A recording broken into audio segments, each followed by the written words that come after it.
On this day, Qian Ping'an was still doing his usual night fishing, which was interspersed with periods of standing meditation. As daybreak arrived, he opened his eyes as he cast his gaze toward the sky in the east, but this time the golden flood dragons didn't come. Even so, he remained completely unbothered as he smiled and waved at the distant horizon, as if he were waving at a familiar acquaintance. After that, he packed up his fish basket and fishing rod before returning to the Sun Clan's ancestral residence, where he discovered Sun Jiashu waiting for him. In reality, Qian Ping'an had been waiting for Sun Jiashu as well. Back in that alley in the inner city, Zheng Dafeng had tried to goad him into removing his facade, but the Yin god had intervened and revealed Zheng Dafeng's intentions to him. It seemed that the Sun Clan had nothing to do with this, but Qian Ping'an was quickly able to deduce Sun Jiashu's hidden intentions. Was he disappointed? Of course. Was he furious? Not really. Lu Baqiao had clearly harbored good intentions when he introduced him to Sun Jiashu, and ultimately, it was his decision whether he wanted to come to the Sun Clan's ancestral residence. Looking back now, Qian Ping'an could see that he hadn't made the worst decision, but it wasn't the best one either. The Fu clan and the Sun clan believed in the teachings of commercialism, and Sun Jiashu had revealed some of the core beliefs of commercialism to Qian Ping'an during their past conversations. Once again, Qian Ping'an's impression of Sun Jiashu had become rather murky, and his heart was filled with apprehension and wariness. Just because someone was kind and pure didn't necessarily mean that they were stupid and ignorant. In order to truly be a good person, one had to know what a bad person was. For a good person, just living was the best deed that they could do for this world. Qian Ping'an didn't need books to teach him these basic principles. Instead, he had learned these precious life lessons through his past experiences. Sun Jiashu watched as Qian Ping'an approached him, then took a deep breath and didn't say anything as he extended an apologetic bow. Qian Ping'an stepped aside to avoid this seemingly inexplicable gesture of apology from Sun Jiashu. After standing up straight again, a wry smile appeared on Sun Jiashu's face as he said, "Qian Ping'an, I've already arranged for you to travel on the Fan clan's Osmanthus Island ship. Our Sun clan is no longer worthy of inviting you to travel on our mountain and sea turtle." "Why did you do this, Sun Jiashu?" Qian Ping'an asked. Sun Jiashu hesitated momentarily, then squatted down as he turned to face the river before picking up some of the pebbles by his feet and throwing them into the water one after another. "I wanted to take a gamble and try to profit from your presence here in Old Dragon City. I intentionally downplayed the level of control that the Fu clan had over Old Dragon City to you, only giving you that disguise during your outing when I knew full well that it wouldn't be enough to conceal your identity. I intentionally dangled you out as bait, and I was making a bet that the stubborn Fu Nanhua wouldn't be able to resist the urge to strike you down. Once that happened, I would ensure your protection at all cost, even if it meant giving up half of the Sun clan. After that, you'll set off for Stalactite Mountain, and you'll feel like you owe me a massive favor. I'm confident that when you repay the favor, our Sun clan will recover far more than we'll lose." Qian Ping'an was still carrying his fishing rod and fish basket as he remained on the spot and asked, "How were you so certain that you could ensure my safety?" Sun Jiashu continued to face the river as he pointed up at the sky and replied, "There are some things at the pinnacle of this world that I'm aware of as the Sun clan's leader, but they're things that Fu Nanhua isn't privy to. Of course, City Lord Fu Qi is also aware of these things.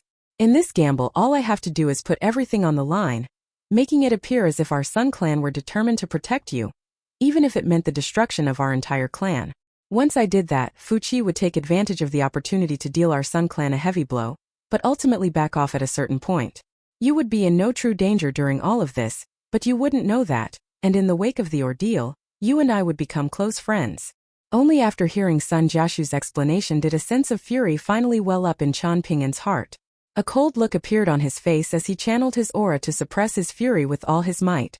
Sun Jiashu tossed out another pebble as he continued, "In recent years our Sun clan has been doing quite well, and on the surface it appears as if we've become powerful enough to stand toe-to-toe against the Fu clan, but I know that we're still quite far away from reaching that level. The Fu clan is determined to pledge its allegiance to the Great Li Empire, and the Fan clan is doing the same. All of the other three major clans are also seeking out different backers, including Lakeview Academy and certain immortal sects of Complete Reed Continent and Great Southeastern Continent. All of them have secured backing and safety nets for themselves, while our Sun clan remains the only exception. I also want to secure the backing of the Great Li Empire's Song clan, but I haven't been able to find a way in. Some time ago, a Golden Courtier guest elder of our clan and I traveled to the capital city of the Great Li Empire, but not only were we not able to secure an audience with the emperor, we weren't even allowed to set foot into Song Chongjing's manor. As a businessman, this is a terrible situation to be in, and it plunged me into the depths of despair. I can understand that you don't regard me as a friend, but what about Lu Baqiao? Chen Ping'an asked. Sun Jiaxu had already prepared answers for all of the questions that he thought that Chen Ping'an would ask, but he wasn't prepared for this one. A bitter look appeared on his face as he cast his gaze across the river. This was a question that was very direct and difficult to answer, and even the Sun Clan patriarch, who was observing this interaction in secret, couldn't help but feel a little sorry for Sun Jiaxu. Sun Jiaxu lowered his head slightly as he looked down at the ground. For all his wiles as a businessman, this question had left him completely stumped, so he decided to pursue the easiest route, replying in a candid fashion. Of course I see him as a friend, but after what I've done here, he may no longer be my friend, and to make matters worse, I've made an enemy out of you as well. Are you telling me all of this because you don't dare to kill me? Are you afraid that someday, someone will return to Majestic World and raise this ancestral manor to the ground over what you've done? Chen Ping'an asked. I don't want to kill you, Sun Jiaxu replied as he turned to Chen Ping'an and forced a smile onto his own face. Do you believe me when I say that, Chen Ping'an? Chen Ping'an offered no reply. Sun Jiaxu rose to his feet, and it was as if a massive weight had been lifted from his shoulders. He was no longer looking so deflated, and some of his customary flair and poise had returned to him as he continued. I've told you everything that I have to say. Regardless of what you decide to do, I won't regret my decisions. The mistakes have already been made. The least I can do is own up to them. Chen Ping'an heaved a faint sigh as he said, After I pack up my belongings, I'll go to the dust medicinal shop in the inner city, then travel to Stalactite Mountain on the Fan Clan's Osmanthus Island. All right, Sun Jiaxu replied with a nod.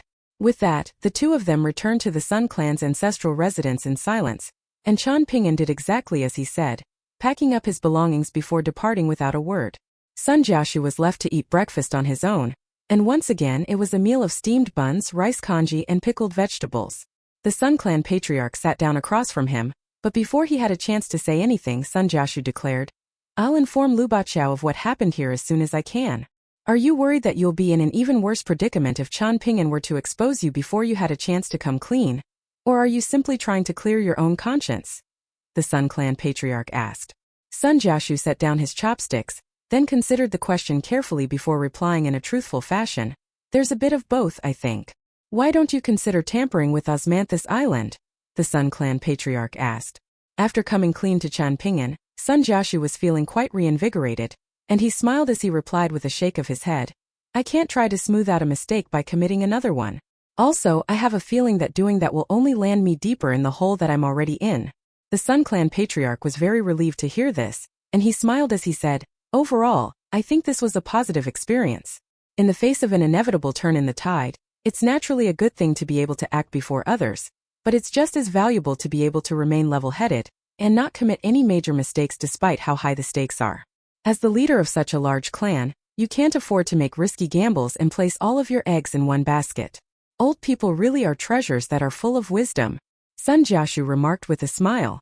The Sun Clan patriarch rose to his feet as he said, I'll leave you to eat on your own. Make sure to temper your own mental state, and don't allow yourself to get too worked up in the near future. Sun Jiaxu set down his chopsticks before standing up to accompany the Sun Clan patriarch out of the room, then sat back down to continue eating breakfast. It was truly a horrible meal, like the embodiment of the bitter pill that he was forced to swallow. After emerging from the territory of the Sun Clan's ancestral residence, Chen Ping'an arrived in a prosperous market, then asked for some directions before hiring an ordinary horse-drawn carriage that would take him to the inner city. It was quite expensive to travel from the outer city to the inner city, and after entering the carriage, Chen Ping'an began issuing directions to the coach driver. A Yin god had appeared in the carriage, the very same one that had appeared outside the dust medicinal shop, and it declared that its surname was Zhao, so Chen Ping'an referred to it respectfully as Mr. Zhao. Upon reaching the alley outside the dust medicinal shop, Chen Ping'an paid the fare to the coach driver. On this day, Zheng Dafeng wasn't sitting under the locust tree. Instead, he was sitting at the counter of the medicine shop with a dazed look on his face. He wasn't surprised to see Chen Ping'an, and he told Chen Ping'an that the shop was small, but the backyard behind the shop was quite large. Chen Ping'an made his way into the backyard to find that the layout was very similar to that of the Yang family's medicine shop. The ground in the backyard was paved with bluestone slabs, and there was a main room and two side rooms, both of the latter of which were empty, so Chen Ping'an could choose either one. Chen Ping'an chose the one on the left, and he set down his belongings and his sword case inside the room. leaving only the sword-nurturing gourd strapped to his waist. Zhang Dafeng had purchased an old pipe from some antique shop, and he was emulating Old Man Yang as he sat under the eave of the main room, smoking the pipe while seated on a stool. However, in Qian Ping'an's eyes, there was an air of unfathomable profoundness as Old Man Yang smoked his pipe, but seeing Zhang Dafeng do the same thing was rather comical. Qian Ping'an sat at the entrance of his room, declaring that he was going to be traveling on Osmanthus Island. Zhang Dafeng nodded in response, reassuring him that he would keep him safe until he set foot onto Osmanthus Island. The two of them had never gotten along with each other all that well, so their conversation quickly petered out into silence, with one of them continuing to smoke, while the other drank out of his gourd. All of the female employees peeking out into the backyard quickly grew bored of what they were seeing, and they dispersed. Zhang Dafeng was smoking his pipe in a bored manner, and he couldn't understand why Old Man Yang had such a habit. To him it felt like a boring waste of time. Occasionally, he would sneak a glance at Qian Ping'an out of the corner of his eye. With the fall of Jewel Small World, Qian Ping'an's fortunes had taken a drastic turn for the better. For example, the timing of his arrival in Old Dragon City was one of the things that reflected his improved fortunes. If it weren't for the arrival of the Cloud Forest Zhang clan, Fuqi may not have been so willing to leave Qian Ping'an alone. Meanwhile, Qian Ping'an was still thinking about the 5 copper coins that Zhang Dafeng owed him. All of a sudden Zhang Dafeng asked, "Qian Ping'an, if Mr. Qi had told you that you were never going to be able to reach the 4th tier, what would you have done?" Qian Ping'an considered the question for a moment, then replied, "I would have accepted my fate."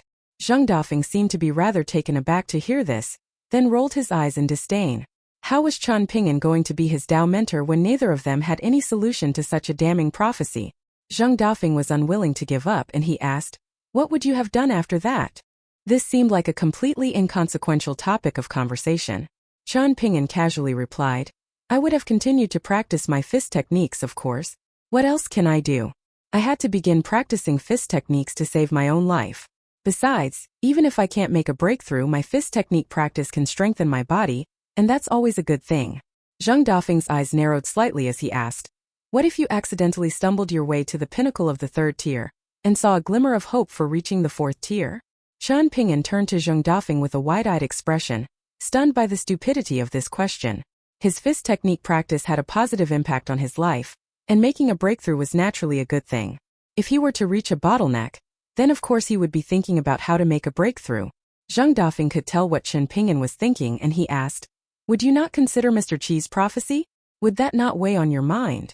Qian Ping'an's eyes widened even further, and he couldn't help but wonder if Zhang Dafeng had suffered a knock to the head. How was it that a martial arts master at the pinnacle of the 8th tier could be capable of asking such stupid questions? Qian Ping'an took a sip of wine then replied, "Mr. Qi was a very wise and knowledgeable man, and everything that he said to me was for my own benefit. If making a breakthrough is a bad thing, then I'll suppress it and avoid it. However, if it's a good thing and Mr. Qi was simply mistaken, then am I supposed to avoid a good thing just because Mr. Qi made an incorrect prophecy? If I were to do that, then Mr. Qi would be very disappointed in me." A serious look appeared on Zhang Dafeng's face as he set down his pipe and asked in a demanding voice, "How could Mr. Qi possibly be wrong? If I still had the chance to stand before Mr. Qi and ask him whether he was capable of making mistakes, what do you think his answer would be?" Qian Ping'an asked. Zhang Dafeng's entire body stiffened, and a pained look appeared on his face as he tossed his pipe aside and began clawing at his own head. His eyes quickly became extremely bloodshot as he turned to Qian Ping'an with a desperate expression and yelled, "Qian Ping'an, did Mr. Qi ask you to pass on any message to me? Tell me. If you do, I'm willing to serve as your Dao guardian for a decade, even a century." "He didn't ask me to pass on any message to you," Qian Ping'an replied with a shake of his head. Zhang Dafeng abruptly rose to his feet, then began stumbling around the yard like a cat on a hot tin roof, and his footsteps were so jumbled and disorderly that he didn't even appear to be as capable as a 3rd-tier martial artist. "He's not suffering from qi deviation, is he?" Qian Ping'an thought to himself. Right at this moment the Yin god appeared beside him. It had already concealed everything that was taking place in this courtyard, so that no one on the outside would be able to detect what was happening. Zhang Dafeng continued to stumble around like a headless chicken as he frantically murmured to himself, "I've listened to Mr. Qi's teachings many times, and I'm sure he must have been trying to tell me something back then, but I simply failed to see the message that he was trying to convey." Think, Zhang Dafeng, think. Don't get agitated. Chaotic gusts of astral winds began to sweep through the courtyard, and they were as sharp as blades. It was only thanks to the efforts of the Yin god that the astral winds didn't completely destroy the courtyard. Qian Ping'an continued to drink in silence as he carefully observed Zheng Dafeng's strange behavior. Before long, tears were streaming down Zheng Dafeng's face, and he continued to stumble around as he turned to Qian Ping'an and asked, "Has Mr. Qi taught you any principles? Tell me all of them, Qian Ping'an. I don't care what they are. Whether they be sagely teachings from the Confucian classics or basic principles of life, tell me everything." Qian Ping'an wrapped his arms around his sword-nurturing gourd as he asked in an expressionless manner, "Why should I? Because you are my Tao mentor, Qian Ping'an. Do you understand?" Zheng Dafeng howled. "This is not good, Qian Ping'an," the Yin god cautioned in a grim voice. "If things continue, there's a very good chance that Zheng Dafeng could be driven completely insane, and even if he manages to recover his sanity, he'll have no chance of ever reaching the mountain summit tier. On top of that, I may not be able to contain him, and if he gets loose, then this medicine shop, the alley outside, and all of the nearby streets will most likely be completely destroyed, resulting in countless casualties."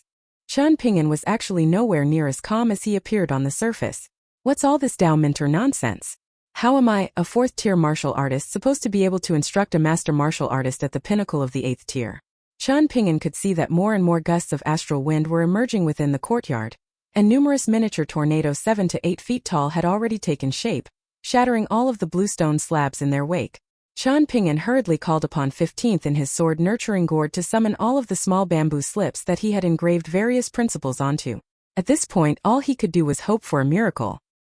He began to rattle off the principles engraved onto the bamboo slips to Zheng Dafeng one after another, but Zheng Dafeng was shaking his head over and over again while becoming more and more agitated by the second. At this point, he had already risen up from the ground and was swirling around in midair like a kite with a snapped string. On top of that, blood was flowing out of all of his orifices, presenting a terrible sight to behold. Qian Ping'an was even doing his best to recall the poetic phrases that Li Shixing had written on the walls of the bamboo building, reciting them loudly to Zheng Dafeng, but it was still not what he wanted to hear. Zheng Dafeng's condition had already worsened to the point that he was no longer even able to speak, and all he could do was stumble around in midair while unleashing punches, doing everything in his power to cling onto his final shred of sanity. The boundary between the 8th and 9th tiers was more spectacular than that between the 3rd and 4th tiers and the 6th and 7th tiers, but it was also more perilous, and it was referred to as the test of the heart. As for the boundary between the 9th and 10th tiers, that was even more fearsome, referred to as ramming the heavenly gate, and of course it was even more difficult to overcome. Zheng Dafeng was aware of all of this, and that was why he was so envious of his senior brother Li Er and Song Chongjing, the latter of whom had managed to progress to the 10th tier after just a single battle of life and death. He had engaged in countless battles against Li Er in private, and he had almost been beaten to within an inch of his life too many times to count on one hand. Why was it that Song Chongjing was able to make the breakthrough so easily, yet he was unable to when he clearly possessed far superior aptitude and had reached the 8th tier at an astonishing speed? Why was it that Old Man Yang had told him that he had no hope of reaching the 9th tier in this lifetime? That was only pouring more salt onto the already gaping wound on his heart. After reading the chapter of sincerity and witnessing his Tao mentor forcing back those dawn-fled dragons on 2 occasions, he had gleaned the true meaning of sincerity, and as a result, his bottleneck had begun to loosen. Yet why was it that the breakthrough was still out of his reach? The Yin god's fists were tightly clenched in apprehension as it stared at Zheng Dafeng, who was on the verge of losing his sanity, and it was grappling with an internal conflict, wondering if it should intervene by force. However, it didn't dare to prematurely intervene. If it were to forcibly put an end to Zheng Dafeng's deranged tirade, then that would truly put an end to any chance of further progress for him in the martial arts. All of a sudden, Zheng Dafeng stopped in his tracks, hovering in midair with his entire body drenched in blood. His face was also smeared with blood, and there was a broken look in his eyes as he howled, "I can't do it, master. I really can't. I'm sorry." Looking at the tormented Zheng Dafeng, a thought suddenly sprang into Qian Ping'an's mind, a thought of an innocent and energetic little girl who wore a red coat all year round. He recalled hearing from Li Huai that Li Baoping would often raise some questions that even Mr. Qi was unable to answer, and Mr. Qi never saw anything wrong with that.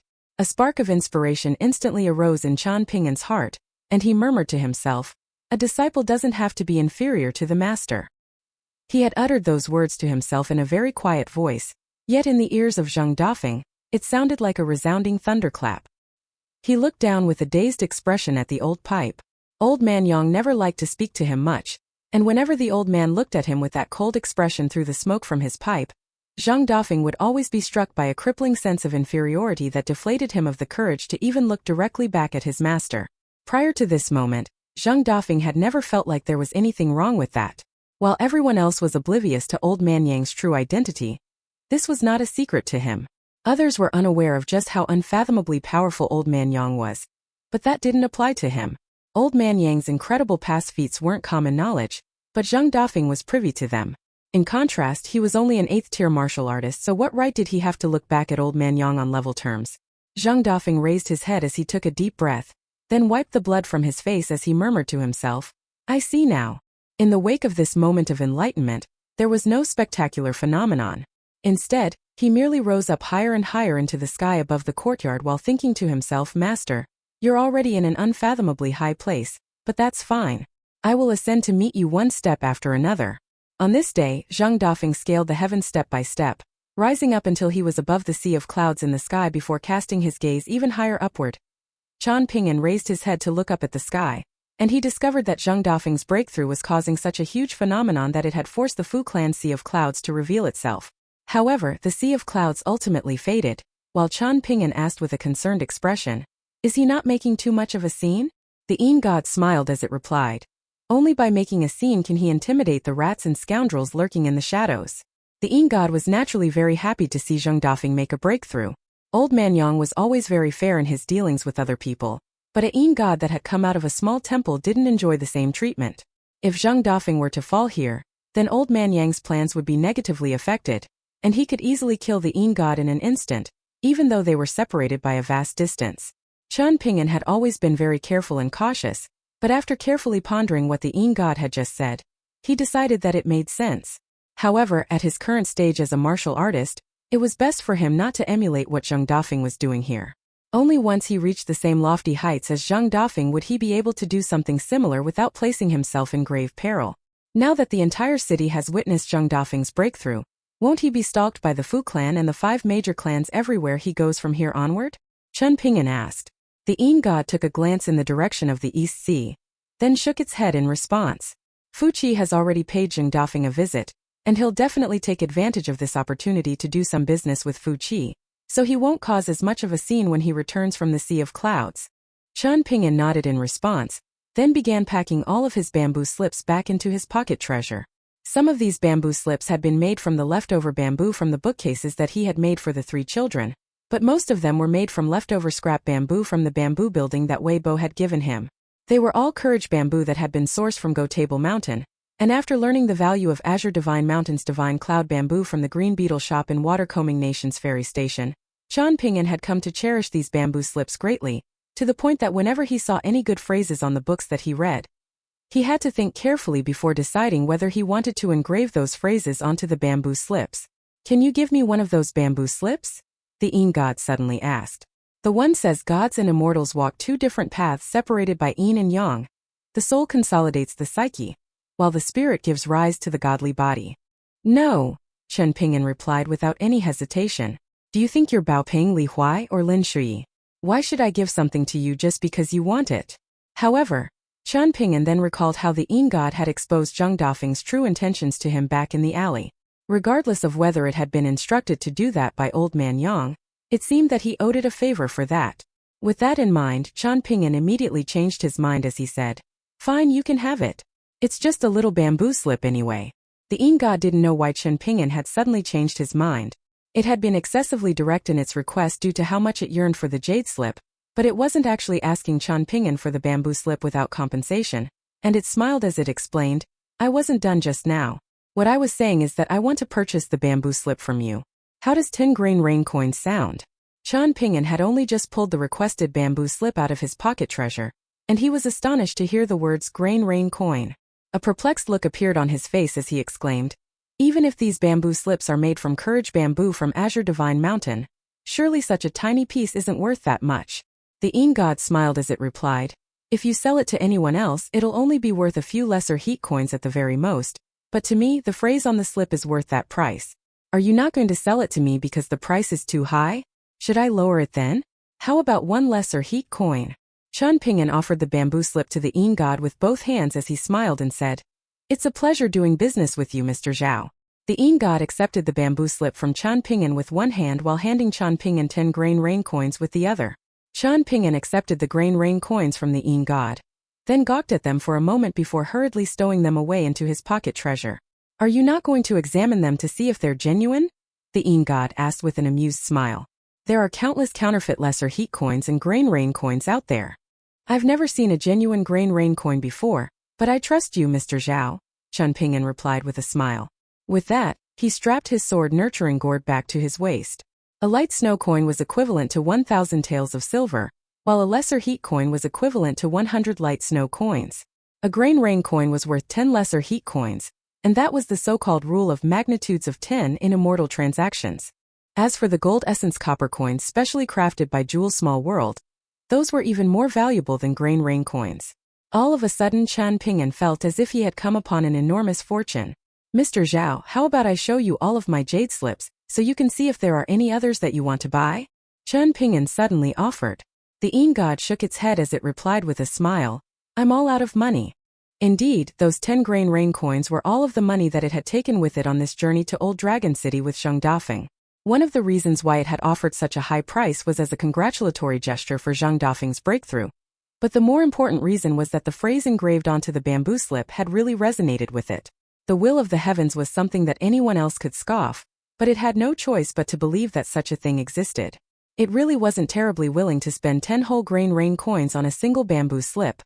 Rather, it simply had no choice but to do so. The complexities behind all of this were extremely profound, and perhaps only a naturalist chi refiner would be able to fully grasp them. It's all right, Mr. Zhao. If you find any other bamboo slips that you like, then I'll just give them to you for free, Chan Ping'an said. The Yin god turned to Chan Ping'an with a smile, but didn't say anything further as it turned its gaze back to the sea of clouds up above. Old Dragon City was an enormous place, and the average person would very rarely notice a paper kite or a bird high up in the sky. Hence, Zhang Dafeng's breakthrough and the subsequent reaction from the sea of clouds wouldn't attract any attention from all of the mortals in the city, but all of the chi refiners of the middle 5 tiers and the master martial artists in the city couldn't help but watch from down below. In particular, this had created a huge stir in the Fu clan, and Fu Qi, who had been waiting for Ji Gui at the foot of the dragon scaling platform, had gone to personally witness who it was that had been able to break through the sea of clouds. The sea of clouds concealed the man's appearance, so most of the cultivators of lofty statuses in Old Dragon City were only looking up at the sky to see the spectacle and speculate about the true identity of the almighty figure who had ascended to the heavens. Could it be that the Fu clan patriarch in possession of the pseudo-celestial tool had finally come out of seclusion? Or was the Cloud Forest Zhang clan patriarch putting on a display of intimidation on the cusp of Fu Nanhua's marriage to the young woman from the Zhang clan? Old Dragon City was the most prosperous city on the entire eastern treasured Vile continent, and as an important central hub that connected 3 continents, all types of people could be found in the city. There were many wealthy people here and just as many depraved gamblers. In the wake of Zhang Dafeng's breakthrough, all of these gamblers had come out like seedlings after the first bout of spring rain. Not only were there private wagers being proposed between friends, even some of the major gambling dens in the city were offering odds and taking bets. There were all types of bets being made on subjects such as the gender and surname of the person who had made the breakthrough, as well as whether the Fu clan would target them for their insolence. Inside the Fan Manor in the inner city, the leader of the Fan clan and the clan's elders and guest elders were all gathered in a corridor with ecstatic looks on their faces. All of them were at least 100 years of age, and from the instant that Zhang Dafeng ascended into the sea of clouds, they had begun speculating about who it was that had made the ascension to such breathtaking heights. With the information that they had gathered thus far, they were able to determine that it was Zhang Dafeng who had made a breakthrough without any warning, ascending to the mountain summit tier. This was naturally fantastic news for the Fan clan, and barring any mishaps, Zhang Dafeng was going to be staying in Old Dragon City for the next few decades, so essentially, the Fan clan could enjoy the protection of a 9th-tier martial artist for the foreseeable future. Novice martial artists cultivated the body, intermediate martial artists cultivated chi, and beyond that came the cultivation of the spirit. The greater the heights one ascended to, particularly after reaching the 7th tier, the gulf between each successive tier was unimaginably wide. Hence, among top-tier martial artists, a difference of a single tier was almost an insurmountable gap in power. Having said that, the outcome of a battle between 2 such martial artists wasn't always set in stone. Similarly, even among 9th Dan Go players there could be a wide variance in skill and ability. On some occasions, even 7th and 8th Dan Go players could pull off miracles and defeat their 9th Dan counterparts, but those were very much anomalies. Furthermore, when it came to rank designations for 8th and 9th Dan Go players, that was often only determined through a match between a certain Go official of the Imperial Court, and there existed a huge variance in ability between these Go officials themselves, so it was a far less credible and reliable ranking than one personally assigned by a Go scholar of the Confucian schools on Middle-earth Divine Continent. A Golden Core tier patriarch of the Fan clan stroked his beard as he chuckled. Our young master is certainly very fortunate to have such an exceptional Dao mentor. All of a sudden, the sea of clouds above Old Dragon City began to churn violently while descending rapidly, and before everyone knew it, they had already been inundated within the sea clouds. In this instant, all chi refiners and martial artists felt the auras in their bodies stagnate a little in their circulation, but the sea of clouds dissipated just as quickly as it had descended, lingering only for a moment before completely vanishing out of sight. Even so, many of the Golden Core tier cultivators in the city were still left feeling quite apprehensive. Zheng Dafeng had ascended to the heavens as an 8th tier martial artist, yet as he was returning to the alley on foot, he had already reached the mountain summit tier. This entire time, the female employees in the shop were joking around with each other as usual, completely oblivious to what had just unfolded in the backyard of the shop. Their ignorance was pitiful, but it also kept them content and safe from a world that was beyond their reach anyway.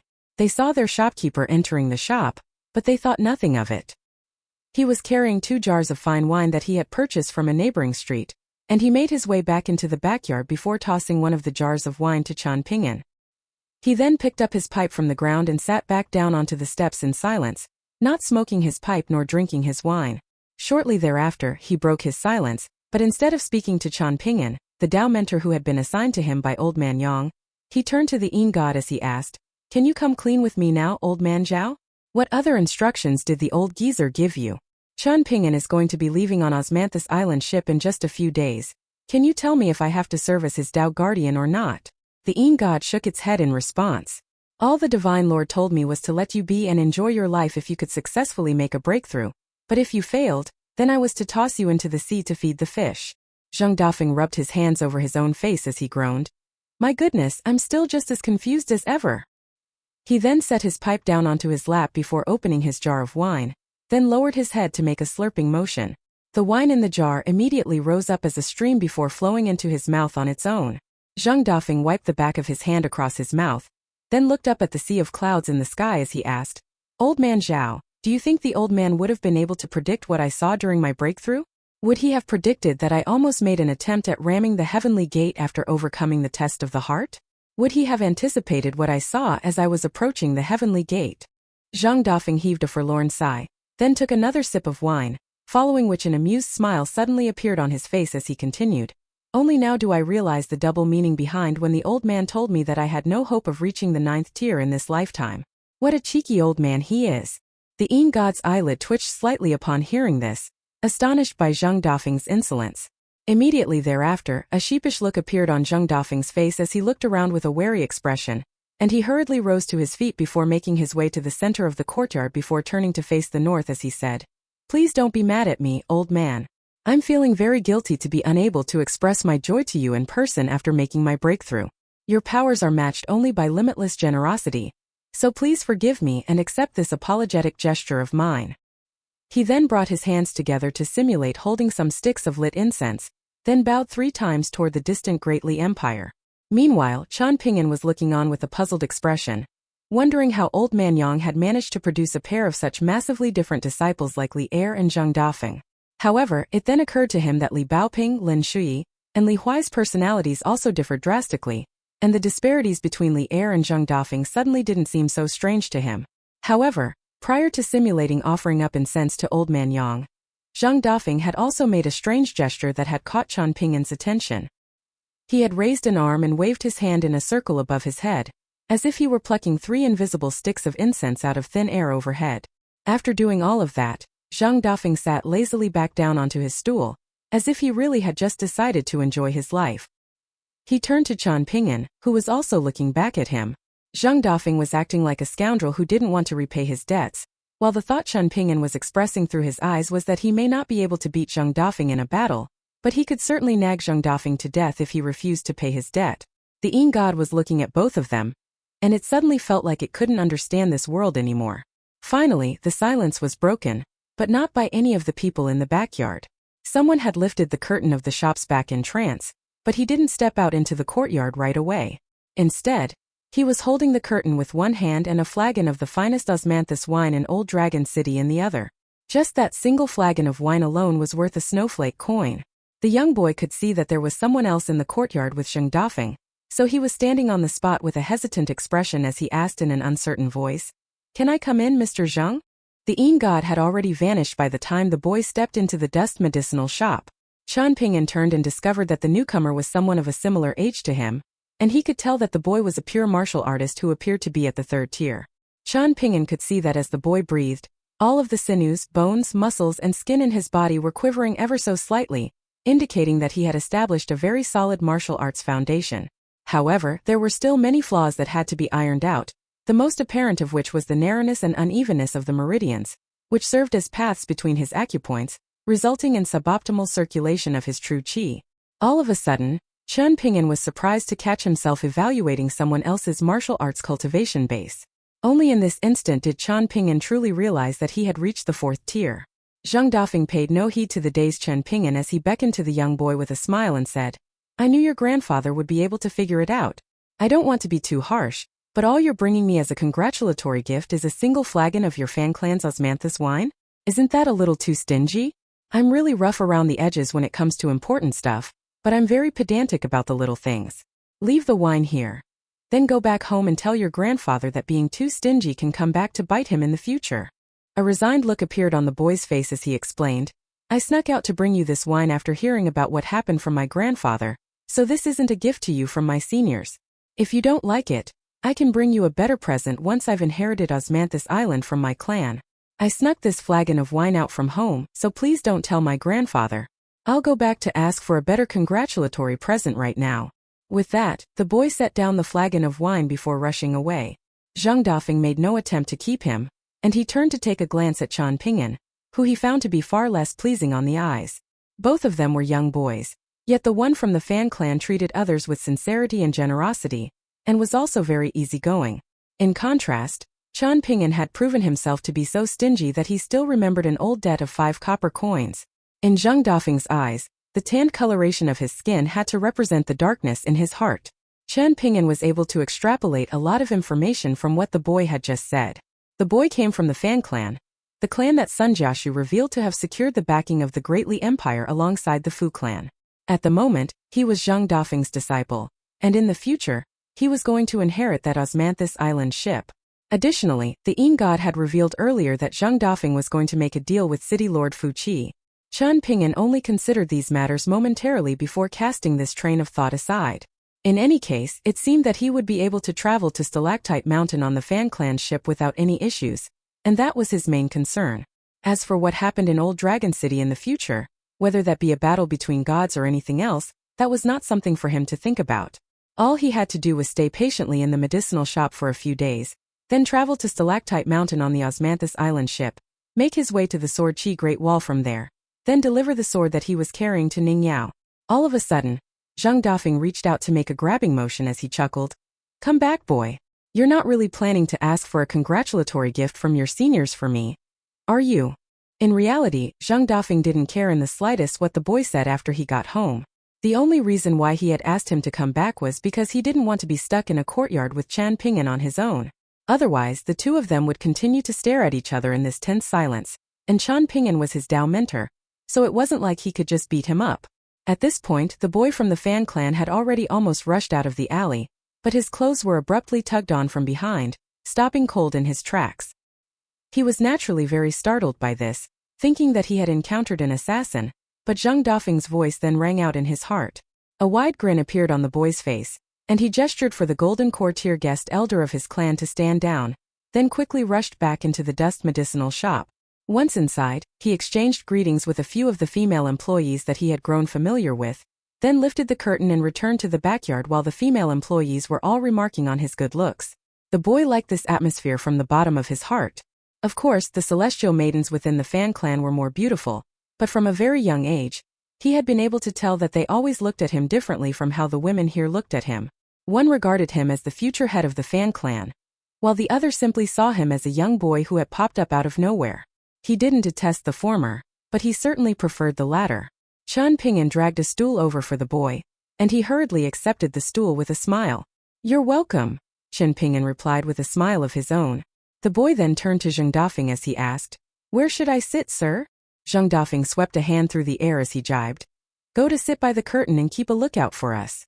The boy rushed over to the entrance of the backyard in a joyful manner, then sat down in a very strict and rigid posture with his back ramrod straight and his hands resting on his knees.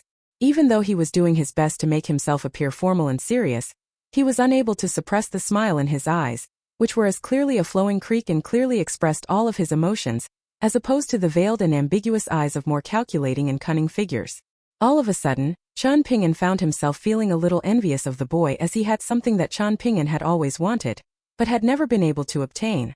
Back when the scholarly sage became drunk and was carried on Qian Ping'an's back, he had patted Qian Ping'an's shoulder firmly while telling him that a young boy like him should be carrying beautiful things like long grass and flying warblers on his shoulders, as opposed to vendettas and heavy responsibilities. That was the case for the boy, but it was something that was out of Qian Ping'an's reach. Zheng Dafeng seemed to have sensed the shift in Qian Ping'an's mood, and he wasn't able to tell exactly what Qian Ping'an was thinking, but after a moment of contemplation, a smile appeared on his face as he tossed the flagon of osmanthus wine to the boy from the Fan clan. The boy caught the flagon with a bright smile as he said, "I'm only going to take one sip, Mr. Zheng." Qian Ping'an raised his sword-nurturing gourd with a smile as he proposed, "Let's drink together." The boy faltered slightly upon hearing this, then nodded eagerly in response. "All right, in that case, I'll take a bigger sip than normal. Oh, by the way, my name is Fan. That's not a pet name, it's my real name. I have an older sister called Fan Junmao, that's why my name is Fan. To be honest, I'm pretty sad that my parents would give me a half-arsed name, even though I'm their second child. What's your name? Can you tell me?" The boy then downed a large mouthful of wine. His face instantly flushed, and he began coughing violently. It seemed that he really was quite sad about his name. Qian Ping'an took a sip of wine himself, then smiled as he replied, "My name is Qian Ping'an, Ping'an as in safety." The Fan clan's Osmanthus Island ship was scheduled to depart in 6 days, while the Sun clan's Mountain and Sea Turtle had already set off. Qian Ping'an had originally planned to go and see the Mountain and Sea Turtle for himself, but given how chaotic a place Old Dragon City was and the massive spectacle that Zheng Dafeng had created through his recent breakthrough, he decided to refrain from causing trouble and gulp down his curiosity along with his wine. Over the next couple of days, the boy from the Fan clan continued to visit the dust medicinal shop every day, carrying flagons of osmanthus wine with him while seeking instruction in the martial arts from Zheng Dafeng. Normally, Zheng Dafeng was never very serious, but when it came to discussions surrounding martial arts, he turned into a completely different person. His choice of words was still a little fancy, but as Qian Ping'an listened to their conversations, he felt like Zheng Dafeng's advice was indeed very beneficial to the boy at his current stage of martial arts development. In fact, it was no exaggeration to say that Zheng Dafeng was imparting valuable words of wisdom. However, none of what Zheng Dafeng said was very useful to Qian Ping'an, and he was left feeling a little perplexed by the end. Zheng Dafeng didn't mind having Qian Ping'an overhear his conversations with the boy from the Fan clan. In fact, he was hoping that Qian Ping'an wouldn't be able to suppress the urge to get involved and instruct the boy himself. If Qian Ping'an could step in and replace him as the boy's Dao mentor, then he would be free to do whatever he wanted, which was mostly to rush back to the shop to continue harassing his female employees.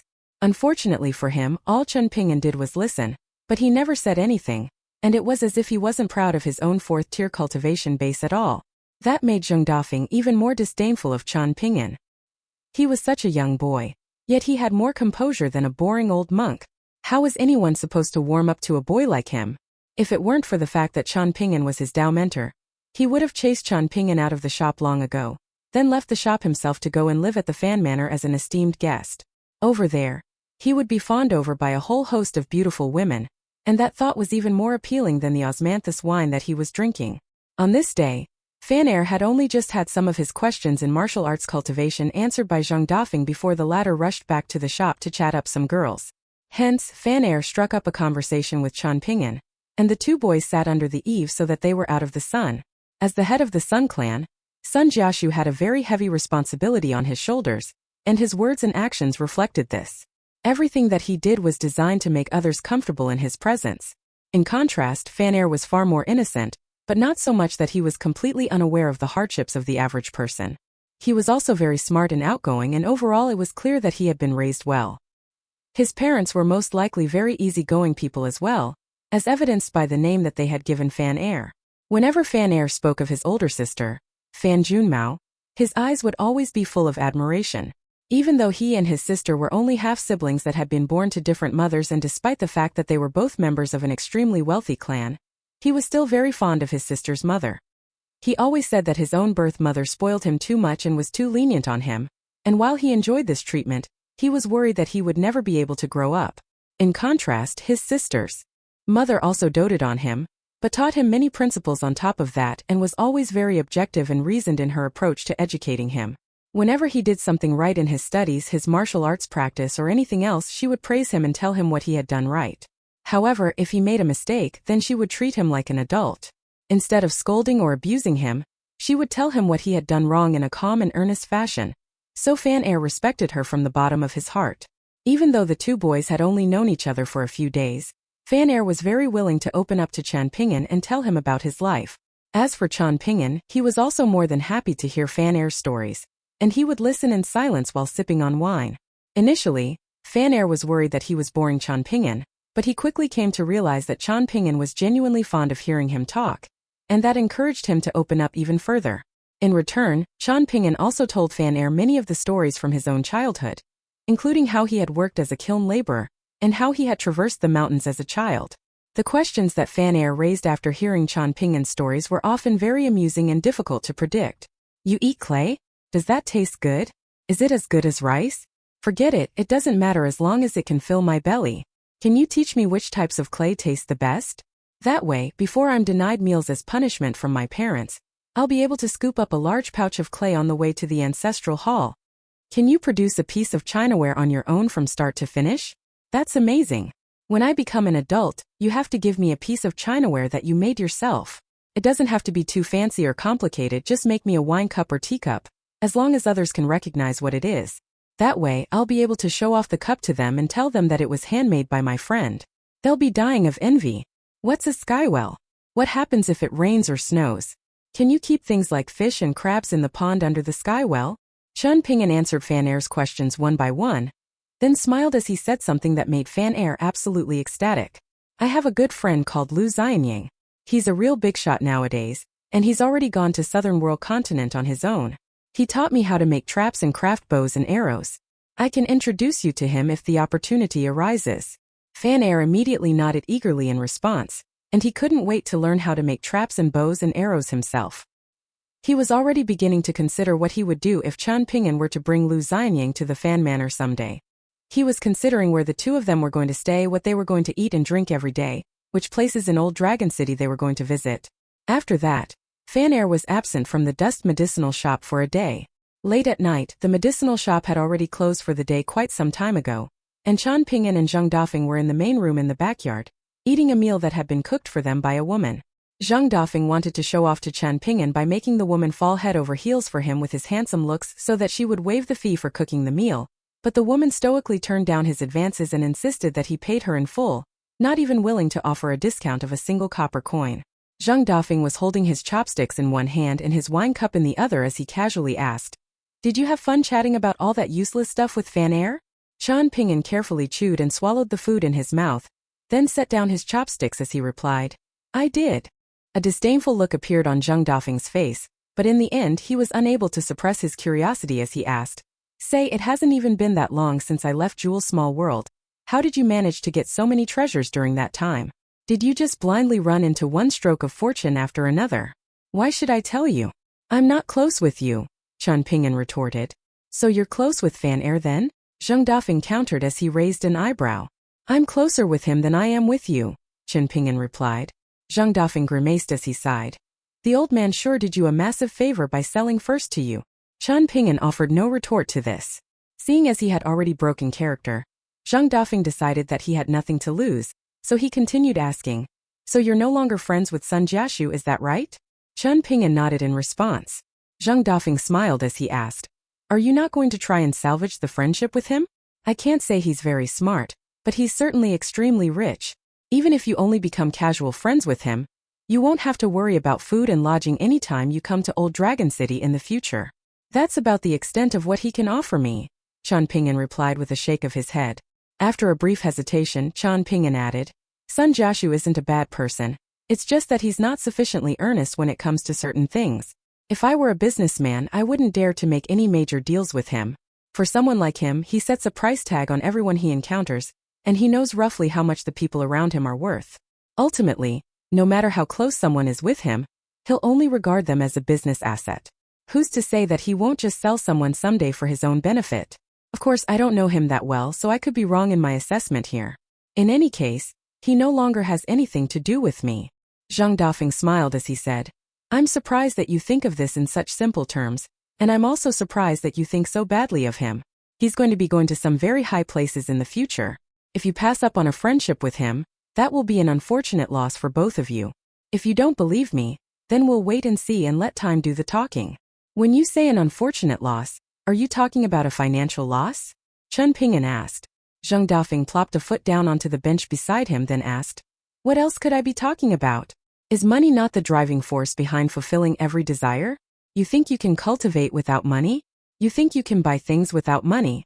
If it's only money I'm missing out on, then there's really no need for me to befriend Sun Jiashu, Chen Ping'an replied with a smile. Zhang Dafeng was aware of what Chen Ping'an was implying. It seemed that he was a bundle of contradictions, as he was extremely stingy, but also extraordinarily generous to those that he cherished. However, these two types of behavior weren't exactly in conflict with each other. Ultimately, the only thing that a cultivator had to ensure was that the great Tao that they walked was balanced. As long as that was the case, one could even casually skip along and still eventually reach the mountain summit. Even though Chen Ping'an and Sun Jiashu had parted ways, that didn't necessarily mean that one was better than the other, or one was good while the other was bad. Instead, it simply meant that they were walking different paths.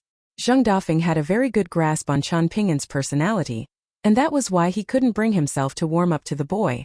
Li Er was very fond of Chen Ping'an, but it was the opposite for Zhang Dafeng. Even so, he had to admit that Chen Ping'an's path had to be acknowledged, as it had brought him to this point.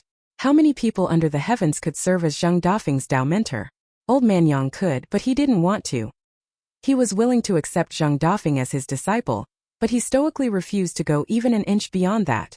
Chen Ping'an wasn't necessarily willing to be Zhang Dafeng's Tao mentor either, but it had simply turned out that way thanks to fate. With that in mind, Zhang Dafeng couldn't help but think of some distant scenes, some of which he had already seen with his own eyes up close, while others were still quite far away for now. All of a sudden, he lost his patience and he decided to end this incredibly boring conversation as he declared, I'll be sure to return the 5 copper coins that I owe you before you depart on Osmanthus Island, and the compensation will definitely be fair. In addition, I'll also be repaying you for your contribution in my breakthrough. Seeing as the old man didn't explicitly instruct me to serve as your Tao guardian, we'll go our separate ways once you step onto Osmanthus Island. Chen Ping'an had no objections to this, and he nodded in response. Zhang Dafeng picked up his pipe and lit it. Initially, he had found it rather boring and cumbersome, but now that the habit had been formed, he had grown rather fond of it. No wonder the old man was constantly puffing on his pipe. A reminiscent look appeared in his eyes as he thought back to his recent breakthrough. After emerging above the sea of clouds, he had very nearly attempted a second breakthrough to the 10th tier, but what he saw above the sea of clouds dissuaded him from doing so. In order to progress to the 10th tier, a martial artist had to ram the heavenly gate, so it made sense that a 9th tier martial artist would be able to see the heavenly gate. However, Zhang Dafeng was convinced that the heavenly gate that he had seen was most definitely different from any that other 10th martial artists had witnessed in the past. The heavenly gate had appeared, but it wasn't the only thing there. At the time, Zhang Dafeng had seen an enormous pillar in front of the heavenly gate. There was a divine general clad in a suit of armor pinned to the pillar by a sword. The divine general had a set of indistinct facial features, and the entire pillar was stained with his golden blood. Zhang Dafeng had looked up at the impaled corpse at the time, and for an instant, he felt as if the divine general had sprung back to life, then looked straight into his eyes and uttered a single word. In that instant, Zhang Dafeng was struck by a sense of irrepressible horror. Horror that was so poignant that it had almost sent him tumbling back down to the 8th tier. At the time, Fu Qi's arrival had freed him from that predicament, and at this moment, it was Chen Ping'an's question snapping him out of his train of thought. Zhang Dafeng, I was beaten to the 3rd tier punch by punch, so I know what it takes to establish a solid foundation. Fan Er's foundation as a 3rd tier martial artist is clearly unsound, so why aren't you helping him? Zhang Dafeng turned to Chen Ping'an with a stunned expression, then suddenly burst into laughter. You think Fan Er's martial arts foundation is unsound? Chen Ping'an's brows furrowed slightly upon hearing this. Could it be even worse than I thought? Zheng Dafeng almost choked on the smoke from his pipe as he chortled. Unsound my arse. Setting aside myself, senior brotherly heir, and Song Chongjing, Fan Air's foundation can be considered exceptional compared to any martial artist on Eastern Treasured Vile Continent. On top of that, he's a martial arts prodigy. Yet you're saying his foundation is unsound? In that case, all pure martial artists on Eastern Treasured Vile Continent should just hang themselves to avoid embarrassment. Chen Ping'an was still rather skeptical upon hearing this. He couldn't help but feel as if Zheng Dafeng were trying to shift responsibility. In his eyes, all Zheng Dafeng did was harass his female employees, and he didn't seem to be willing to pay any attention to Fan Air at all. Zheng Dafeng smiled as he continued. If I recall correctly, back when Li Air was at the 3rd tier, even his foundation was a tiny bit inferior to yours. Having said that, that's nothing for you to be proud of. At the moment, you've only shown yourself to be outstanding at the 3rd tier, whereas Li Air's foundation as a 9th tier martial artist was unmatched under the heavens, and I could say the same about my own 8th tier foundation. I'm really curious now. Who was it that managed to beat such a ridiculously solid foundation into you at just the 3rd tier? Surely the old man didn't summon Li Air back to Jewel's small world to teach you himself. It was someone else, Chen Ping'an replied with a shake of his head. Zheng Dafeng was even more intrigued, and he set down his pipe as he asked, how did that person hone your body and soul? Chen Ping'an's expression changed slightly upon hearing this question. Just the thought of the suffering that he had endured in the bamboo building on Downtrodden Mountain was enough to put him in a bad mood. Zheng Dafeng smiled as he encouraged. Come on, tell me. You don't have to go into too much detail. If you tell me, on top of everything else, I'll give you a swordsmanship manual. It's just an elementary one, but it's also renowned as the most reliable. The old man got the manual from a god who had once been a swordsman prior to death, and Li Air, Li Lu, and I have all studied it in the past. However, it was useless to me, and the old man secured it primarily for Li Lu, but it could be useful to you as well. Chen Ping'an took a moment to gather his thoughts, then said, the process of honing the body and the soul is about as simple as grinding glutinous rice down into powder. That's it. It's up to you whether you believe me or not. However, after that, there were some things that I had to do. Chen Ping'an brought his thumb and index finger together as he spoke, then pointed at his own arm as he continued. I had to peel off my own skin and pluck out my own tendons 1 inch at a time without blinking even once. There was no need for me to completely tear off my skin, nor did I have to completely pull my tendons off the bone. Instead, someone would tell me when to stop, and after that, I would be carried into a medicinal bath, after which my injuries would heal very quickly. How many times did you have to do this in total? Zheng Dafeng asked. Too many times to count, Chen Ping'an replied. I had to do it every single day. A flabbergasted look appeared on Zheng Dafeng's face, following which he erupted into laughter. That's fantastic. Just the thought of all of the suffering that you had to go through is putting me in a great mood. You can have the sword manual, and I promise you that I won't tamper with it before I give it to you. Chen Ping'an rolled his eyes in response, finding Zheng Dafeng to be a very boring person. What other type of person would spend all day running a medicinal shop that never made any money? It took a very long time for Zheng Dafeng to finally suppress his laughter, following which he said, Fan Air's aptitude is not inferior to yours, but when it comes to his mentality, he's not as strong in that area, which is inevitable, considering his background and upbringing. This may sound a little harsh, but compared with you and me, he's sturdy on the outside but fragile on the inside. If he had to go through the same training that you did, he would break. Zheng Dafeng squeezed his wine cup between 2 of his fingers, instantly crushing it into powder, following which he asked, is martial arts more important or is one's life more important? Chen Ping'an stood up and began to clear the table, while a grim look appeared on Zheng Dafeng's face. He had suddenly discovered that the circumstances behind the shattering of Chen Ping'an's bonded porcelain were very complicated, even more so than he imagined.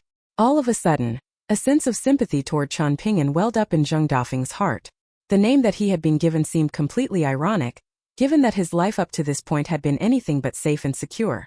Who do you look like more, Chen Ping'an? Your father or your mother? Zheng Dafeng asked in a casual manner. According to my neighbors, I look more like my mother, Chen Ping'an replied. He then took a glance at Zheng Dafeng before continuing. No matter who I look like, they're definitely better looking than you'll ever be. Piss off. Zheng Dafeng snapped, and the tiny hint of sympathy that had welled up in his heart instantly faded away. Johnson and Flying Dumpling's thoughts. Is money not the driving force behind fulfilling every desire? What do you guys think? Back on the dragon scaling platform, City Lord Fuqi had departed to see what was happening above the sea of clouds, and he was still yet to return. The golden courtier guest elder cultivating in the thatch hut had then emerged from his hut to arrive by Fu Nanhua's side. And only then did Fu Nanhua realize that something wasn't quite right. He could see that the guest elder was intently scrutinizing a man slowly approaching from afar. The man had a sword slung across his back and was walking along in a casual manner, looking like an outsider who had come here for sightseeing. Fu Nanhua was unable to glean the man's cultivation base, and he asked in a low voice, "Is his cultivation base really high?" The guest elder had been assigned with the task of overseeing the dragon scaling platform on his own, so he was naturally a very formidable cultivator. He possessed 2 treasures that enhanced both his offensive and defensive capabilities, making him one of the most powerful figures in the entirety of Old Dragon City. But at this moment there was a solemn look on his face as he replied, "I presume so." Fu Nanhua was stunned to hear this. It was a very brief response, but it was one that was very much worth mulling over. The fact that the guest elder was forced to make presumptions indicated that even as a golden core tier cultivator, he was unable to glean the man's true cultivation base, which meant that the latter definitely had a superior cultivation base. What was most alarming about him was the sword on his back. Even if he was only at the nascent tier, if he was a swordsman, then he would still pose a major threat to the entire city. "Is he an enemy?" Fu Nanhua asked. "I don't think so," the guest elder replied. The man continued to casually walk over from afar, completely disregarding the fact that this was a restricted area stipulated by the Fu clan. He passed straight through the invisible restrictions in the area, then made his way over to Fu Nanhua and the guest elder before smiling as he gave a self-introduction. "My name is Suru. I come from the Great Li Empire, and I'm currently staying at your clan's manor." An enlightened look instantly appeared on Fu Nanhua's face. Back when the ship from the Great Li Empire had descended upon the Fu city, only a select few members of the Fu clan had been granted the honor of welcoming the esteemed guests of the Great Li Empire, and Fu Nanhua hadn't been among that select group. He knew that his father must have his reasons for not including him in that group, so he pretended to be oblivious to all of this. However, he was well aware of who Suru was. He wasn't Suru of the Great Li Empire, he was Suru of Moism, and after hearing this self-introduction, Fu Nanhua hurriedly suppressed his excitement as he cupped his fist in a salute. Fu Nanhua pays his respects to Senior Suru. Shuoruo returned his salute with a smile, following which Fu Nanhua turned to the guest elder with a reassuring smile. To his surprise, there was a stunned look on the guest elder's face, and he seemed to be even more reverent toward Surua than Fu Nanhua was, extending a deep bow as he said, "I am Chu Yang, a member of Middle-earth Divine Continent's Toachu clan. Please allow me to express the utmost gratitude to you on behalf of my clan's senior Su." Surua was rather amused. While it was true that he had saved the Chu clan from the harassment of an immortal sect, he had only done so on a spur-of-the-moment decision as he just so happened to be passing through the area. He waved a dismissive hand as he said, "There's no need to thank me, I was only acting in accordance with the teachings of Moism." The guest elder remained in a deep bow as he insisted in a trembling voice, "Even so, you have still done our Chu clan a great kindness. If you hadn't stepped in, then I would have been without a home to return to on Middle-earth Divine Continent. Given your immense powers and generosity, this is naturally not something significant in your eyes, but I'll never forget what you've done for our Chu clan for as long as I live." "Alright, I appreciate the thought, but you can't just keep bowing to me forever," Surua sighed in an exasperated manner. In terms of physical appearances, it looked as if the guest elder was old enough to be Surua's father. He finally stood up straight again as he smiled and said, "I never thought that I would get to meet you on Eastern Treasured Vile Continent, Senior Su. I'll admit that I was growing quite discontent toward the Fu clan after cultivating in this thatch hut for the past few decades, but it seems like it was all worth it." Fu Nanhua didn't know how to react to this. As expected of the most powerful golden core tier cultivator in Old Dragon City, his temper was still just as foul as ever. At the same time, a myriad of emotions welled up in Fu Nanhua's heart. Back when Chu Yang first arrived in Old Dragon City, he had been extremely domineering, making an enemy out of a major clan in Old Dragon City over what was really nothing more than a trivial matter. A fierce battle had ensued with Chu Yang managing to hold his own against the entire clan. And in the end, Fu Qi had to step in to mediate the conflict. First, he personally fought Chu Yang in a battle, then offered him an enormous amount of wealth. To sweeten the deal even further, he even allowed Chu Yang to cultivate on the revered dragon scaling platform, and only then did Chu Yang reluctantly agree to serve as a guest elder for the Fu clan. Despite Fu Qi's sincerity, Chu Yang had made it clear that he wouldn't be offering the Fu clan any assistance unless the livelihood of the entire clan was under threat. Furthermore, if anyone from the Fu clan dared to extort him or try and force him to do anything against his will, then he would leave immediately. Ultimately, the Fu clan was forced to agree to these terms. However, at this moment, Chu Yang was regarding Su Ruo with the same level of awe and veneration as Fu Nanhua felt toward Chu Yang. With that in mind, a wild thought suddenly occurred to Fu Nanhua. Did Su Ruo also have someone that he revered from the bottom of his heart? If he were to meet that person, would he also look up to them in admiration and willingly refer to himself as a junior in their presence? Despite his best efforts, Fu Nanhua couldn't imagine such a scene. Su Ruo didn't bother to exchange any small talk with the guest elder. As he made his way directly toward the dragon scaling platform, Chu Yang displayed no intention of informing Su Ruo that the platform was a restricted area, and Fu Nanhua wanted to speak up, but ultimately decided against it. Following the sudden descent of the Sea of Clouds above Old Dragon City, Fu Qi quickly returned to the dragon-slaying platform and appeared beside Fu Nanhua. Looking up at Su Ruo, who was making his way up to the platform, Fu Qi wasn't displeased in the slightest. Instead, returned straight to the city with Fu Nanhua. As for the Golden Courtier guest elder, he gave Fu Qi a slight nod, then also returned to his seaside thatch hut to continue his cultivation. Fu Qi was very content to leave Su Ruo with Jigui not just because he knew that he couldn't stand in Su Ruo's way even if he wanted to, but also because of Su Ruo's identity as a Mahist. Traveling Mahist heroes had always had an immaculate reputation across the land. By the time Su Ruo was most of the way up the staircase, Jigui had already begun coming down from the dragon scaling platform.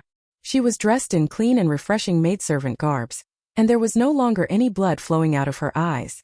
The two of them soon arrived on the same step on the staircase, following which Su Ruo stopped in his tracks, then began to accompany Jie down the staircase as he quietly cautioned. In the eyes of certain Confucian sages, your ascent onto the platform can be seen as a provocation against the rules. For some reason, in the presence of Su Ruo, Jigui wasn't bothering to hide her true personality at all, and there was a cold look on her face as she replied, I was able to crawl out of that well and leave Jewel's small world alive, so that means that the sages have already accepted my survival. In that case, is it really important whether I've scaled that platform or not? Before Su Ruo had a chance to say anything, Jigui had already answered her own question. I don't think that's important at all. Su Ruo offered no response to this. Jigui smiled as she continued. Out of all of the 100 schools of thought, Moism was the only one. All of a sudden, Su Ruo drew his sword a couple of inches out of its scabbard, and the entirety of the dragon scaling platform was instantly completely enveloped within an enormous invisible river, one that was so powerful and turbulent that it had forced back a wave that had been crashing toward the shore with immense power. The Golden Courtier guest elder's eyes instantly sprang open as he sat in his thatch hut, but he then quickly closed them again. Your swordsmanship is indeed quite exceptional, and I can see that you have even further potential for improvement, but your aura really can't match up against the founder of Moism, Jigui chuckled. Su Ruo's brows furrowed slightly as he said in a stern voice, That's enough. You run the risk of going too far if you don't restrain yourself. Don't forget that this is majestic world. How could I forget? Jigui replied as her eyes narrowed slightly. This is an ancient battlefield filled with so many bodies that if they were to be all piled up, the resulting mountain would be even taller than Tassel Mountain of Middle-earth Divine Continent, and there's more blood flowing over this battlefield than this vast river that you've summoned. Su Ruo stopped in his tracks, and a rare hint of frustration appeared on his face as he snapped. Did Mr. Qi of Mountain Cliff Academy not teach you a lesson? Jigui continued onward without pause as she replied. He did. He loves lecturing others, but I'm not fond of listening to his lessons. Su Ruo followed along behind Jigui in silence, and in the instant that she set foot onto the final step of the staircase, the vast river of sword intent instantly vanished, reflecting Su Ruo's exceptional control over his sword intent.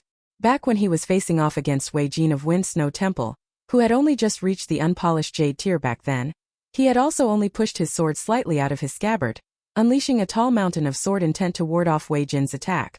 On that occasion, it appeared that they had been evenly matched, but it was clear that Su Ruo hadn't used anywhere near his full power at the time. It had been far too many years since Su Ruo had completely drawn his sword. Back in Red Candle Town in the Great Li Empire, Su Ruo had encountered Aoyang, and as they were drinking together, Su Ruo wanted to show Aoyang his swordsmanship so that the latter could offer him some guidance. However, Aoyang had merely smiled and told him to continue accumulating the energy, essence, and spirit in his scabbard instead of squandering it. As soon as he heard this, Su Ruo realized just how massive the disparity between the two of them was. If he weren't bound by his status as a follower of Moism, he would have definitely traveled to the Sword Qi Great Wall as well. The Sword Immortals standing atop that Great Wall were completely different from the Sword Immortals of Majestic World's 9 continents. It was a place that Su Ruo had always longed to visit, and it suddenly occurred to him that perhaps he could take advantage of this opportunity to pay Stalactite Mountain a visit. However, he then took a glance at Ji Gui before heaving an internal sigh and banishing the idea out of his mind. On the outside, she appeared to be a frail little girl, but she was very troublesome to deal with. She was certainly not just some little girl. Su Ruo stopped in his tracks once again, seemingly no longer intending to escort her back to the Fu clan. Ji Gui turned to her with a perplexed expression, but Su Ruo remained standing on the spot. She didn't know why he had suddenly decided against following her, but it didn't matter to her anyway, and she quickly turned back around and continued onward. Following her departure, Su Ruo also turned back and returned to the dragon scaling platform, then made his way up to its highest point. This was the place where the final true dragon had descended upon this world. After that, it had fled all the way to the north, carving out that dragon channel. Ultimately, it had fallen to its demise in the Great Li Empire before it was able to enter the sea and make its way to complete Reed continent. Su Ruo didn't know how far Ji Gui was going to be able to go on this occasion. On this day, the Fan clan's Osmanthus Island ship was scheduled to set sail at dusk. Fan Air had personally come to bid farewell to Chan Ping'an, and the two of them began traveling out of Old Dragon City on horseback early in the morning.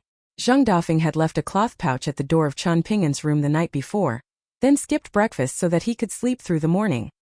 He was determined to let no one interrupt his sleep, and he paid no heed to Fan Air's door knocking and Chan Ping'an's parting visit. Out of the 6 intercontinental ships of Old Dragon City, including Osmanthus Island, none of them were at the end of the street owned by the Sun Clan outside the city.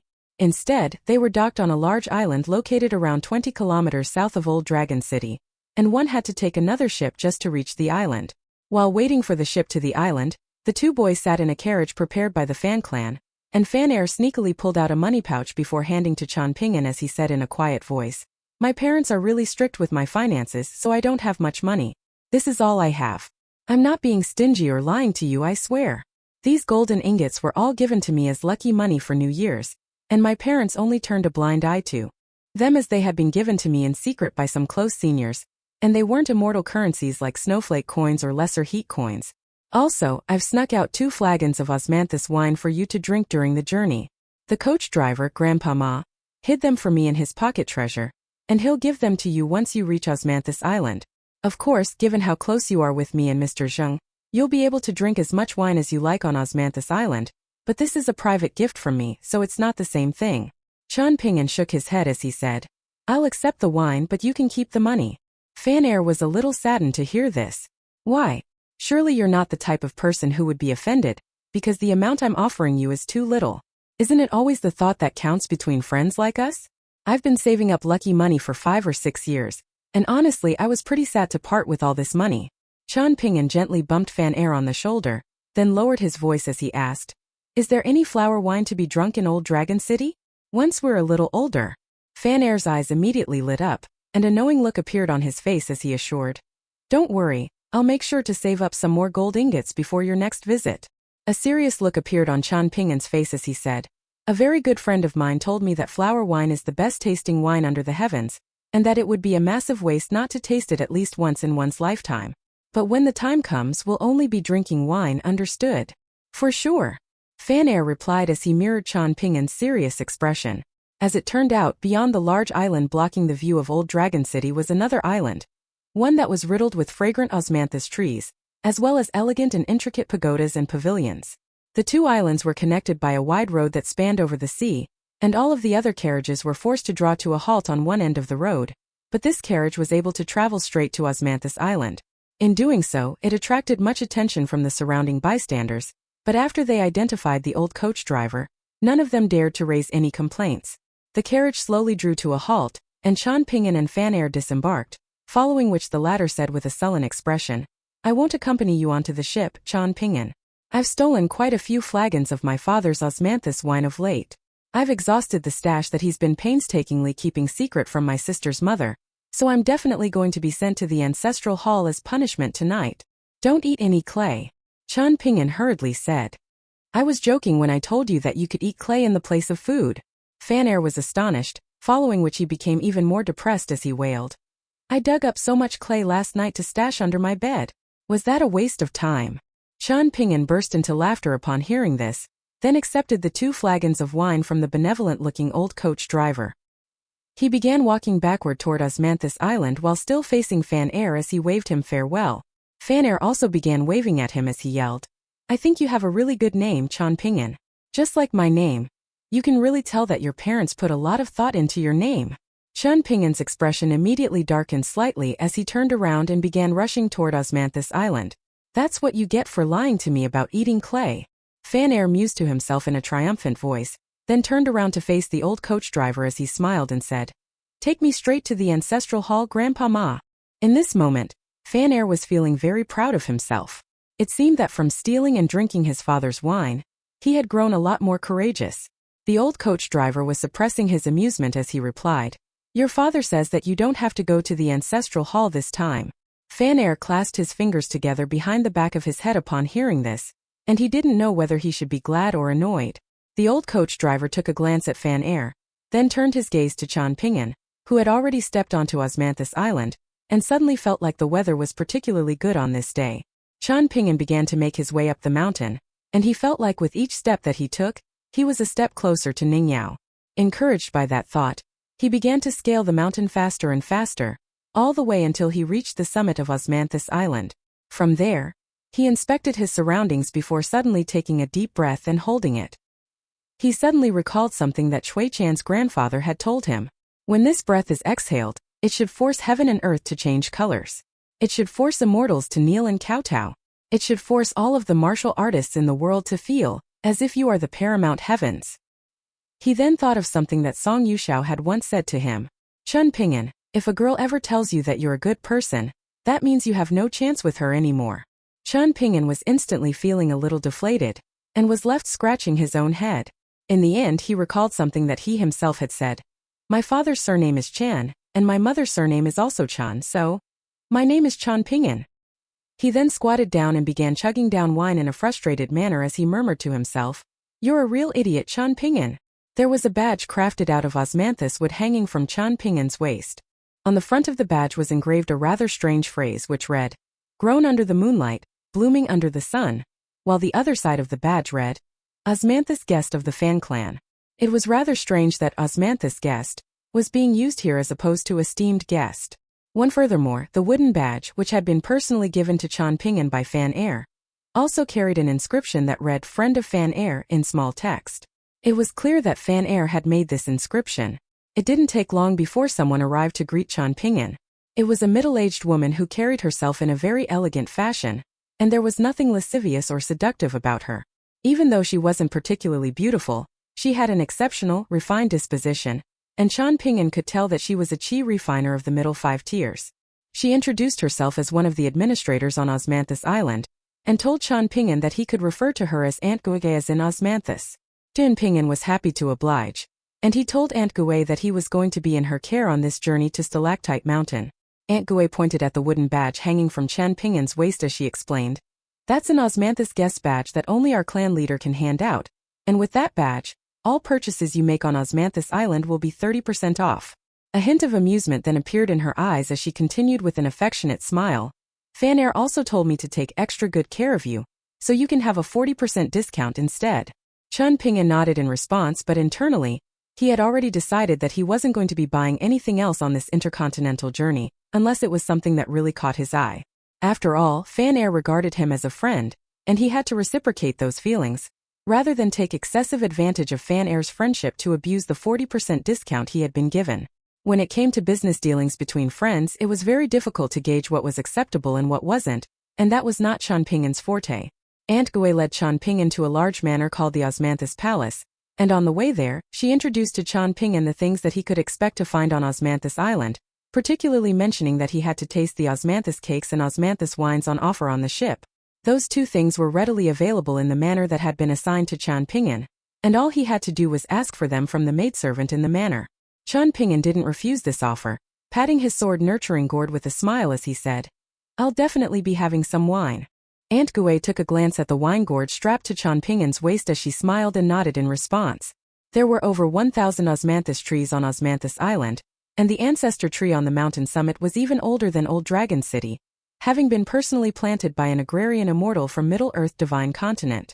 Osmanthus Island had been able to travel between continents for over 1,000 years without being destroyed, And on top of that, it had been slowly growing this entire time thanks to the spread of the roots of the osmanthus trees on the island and the special method with which the Fan clan had been adding soil to the island. This could all be attributed to that ancestor osmanthus tree. On top of that, the reason the osmanthus wine of the Fan clan was so cherished and expensive was that the osmanthus flowers used to brew the wine all came from osmanthus trees that were at least 1,000 years old. Occasionally, some of the wealthy merchants on Eastern Treasured Vile continent on good terms with the Fan clan were able to purchase some of this wine, and it was often saved for their personal collections or to be used as presents. After passing through the gate of the osmanthus palace, Aunt Gui led Changping through a series of corridors and passageways. The courtyard wasn't particularly lavish or opulent, but it was very elegant and well constructed. Finally, Aunt Gui led Changping into a courtyard named Gui Mai where she explained, "The veins in the leaves of osmanthus trees resemble the Gui, a Confucian ceremonial artifact, and that's where the name of osmanthus was derived from." The courtyard isn't very large, but it's where the spiritual energy on the osmanthus island is most abundant. Changping felt was a bit of a waste. After all, he wasn't a chi refiner, so it didn't really matter whether he stayed somewhere with sparse or abundant spiritual energy. Instead, it would be much better for someone who could actually benefit from the spiritual energy to stay here. With that in mind, he said, "Aunt Gui, I'm a pure martial artist, so it would be too much of a waste for me to stay here. How about I move to a different courtyard?" Aunt Gui smiled as she replied, "It's not a matter of money, so don't feel guilty about staying here. Given how close you've become with our young master, I wouldn't be surprised even if this becomes your private courtyard and isn't made available to anyone else traveling on Osmanthus Island." The notion that this was a gesture of friendship from Fan Air immediately erased the doubt in Changping's mind, and he made his way into the Guimai courtyard without any further hesitation. There was a beautiful young woman waiting in the courtyard for him, and she seemed to have a slightly cold disposition. Even though she was only standing still, she presented a stunning sight to behold. As soon as she spotted Changping and Aunt Gui, a smile immediately appeared on her face as she said, "Greetings, young Master Chan, my name is Jean Su, Jean as in gold, Su as in millet." For in ancient times, this was an alternative name for osmanthus flowers. "I'll be looking after you during this journey." The smile instantly broke through her slightly cold disposition, and it was as stunning a sight as a garden of flowers blooming at once. Changping reflexively cupped his fist in a formal salute as he replied, "I'll be in your care, Jean Su." A hint of disappointment then flashed through his eyes as he quickly removed the wine gourd from his waist and took a sip. Aunt Gui was very observant when it came to the emotions of others, and she caught the flash of disappointment in Changping's eyes, but she didn't think much of it. After all, who didn't have a few things on their mind? Shortly thereafter, Aunt Gui took her leave. At the entrance of the courtyard, she spotted a familiar figure who she was rather surprised to see, but his arrival actually made a lot of sense. It was none other than the old coach driver of the Fan clan, and she smiled as she asked, "Does young Master Fan have some additional instructions for me?" The old coach driver was quite polite and respectful to Aunt Gui, and he shook his head with a smile as he replied, "Master Fan has instructed me to stay in the Guimai courtyard with young Master Chan over the course of this journey to Stalactite Mountain." A hint of surprise appeared in Aunt Gui's eyes and she asked, "Do you need Jinsu to stay elsewhere?" The old coach driver nodded in response. "That would be best. Get her to pick out a courtyard nearby, and all she has to do is bring us some food each day. I'll take care of the rest." Aunt Gui was rather perplexed by this arrangement, but didn't say anything further as she turned around and called out to Jean Su, and the two of them departed together. As they were leaving the courtyard, the old coach driver said, "Master Fan has also instructed us to allocate some of the shade of the ancestor osmanthus tree on the mountain summit to the Guimai courtyard so that it won't be spied on by others." Aunt Gui nodded in response. As for Jean Su, who had managed to pick over 100 osmanthus flowers from Osmanthus Island, she couldn't help but take an extra glance at the old coach driver and Changping. Following the departure of the two women, a cool and refreshing breeze swept through the courtyard. At the same time, the shade of a tree descended over the entire courtyard, but only for a moment before it faded, and the courtyard was once again filled with bright sunlight. The old coach driver made his way over to Changping, then declared in a candid fashion, "My name is Ma Ji, and I'm one of the guest elders of the Fan clan. I am a golden courtier swordsman, and my aptitude and combat prowess are both rather mediocre. In fact, I would be no match for even someone like guest elder Chu Yang of the Fu clan, who is also at the golden courtier. I was instructed by our clan leader to accompany you on this journey. He was requested by Mr. Zheng of the Dust Medicinal Shop to send me here to instruct you in swordsmanship." Changping immediately realized that this had to be one of the ways in which Zheng Dafeng was repaying him, and he cupped his fist in a salute once again. But before he could say anything, Ma Ji raised a hand to stop him. There's no need to begin right away. I'll be living in this courtyard in the neighboring room. You can take a good rest today and explore Osmanthus Island to your heart's content. Otherwise, once we begin our training tomorrow, you may not have the spare time to do so. With that, Ma Ji made his way into a side room in the courtyard, then closed the door with a smile as he murmured to himself, if Mr. Zheng wasn't joking, then that boy is going to have a very hard time ahead. Is he really going to be able to withstand this training? I may be very mediocre among other swordsmen of the same cultivation base, but I'm still a golden core tier swordsman. A black flying sword flew out of his acupoint as he was speaking to himself, and immediately began circling around him, giving off tremendous sword chi. The entire room was instantly filled with cold sword chi, and the summer heat was completely eradicated in the blink of an eye. Qian Ping'an was staying in the main room directly facing the entrance of the courtyard, and only after closing the door did he carefully open the cloth pouch that Zheng Dafeng had left at his door. There was a book that was still carrying the scent of fresh ink, and the title of the book was Proper Sword Scripture.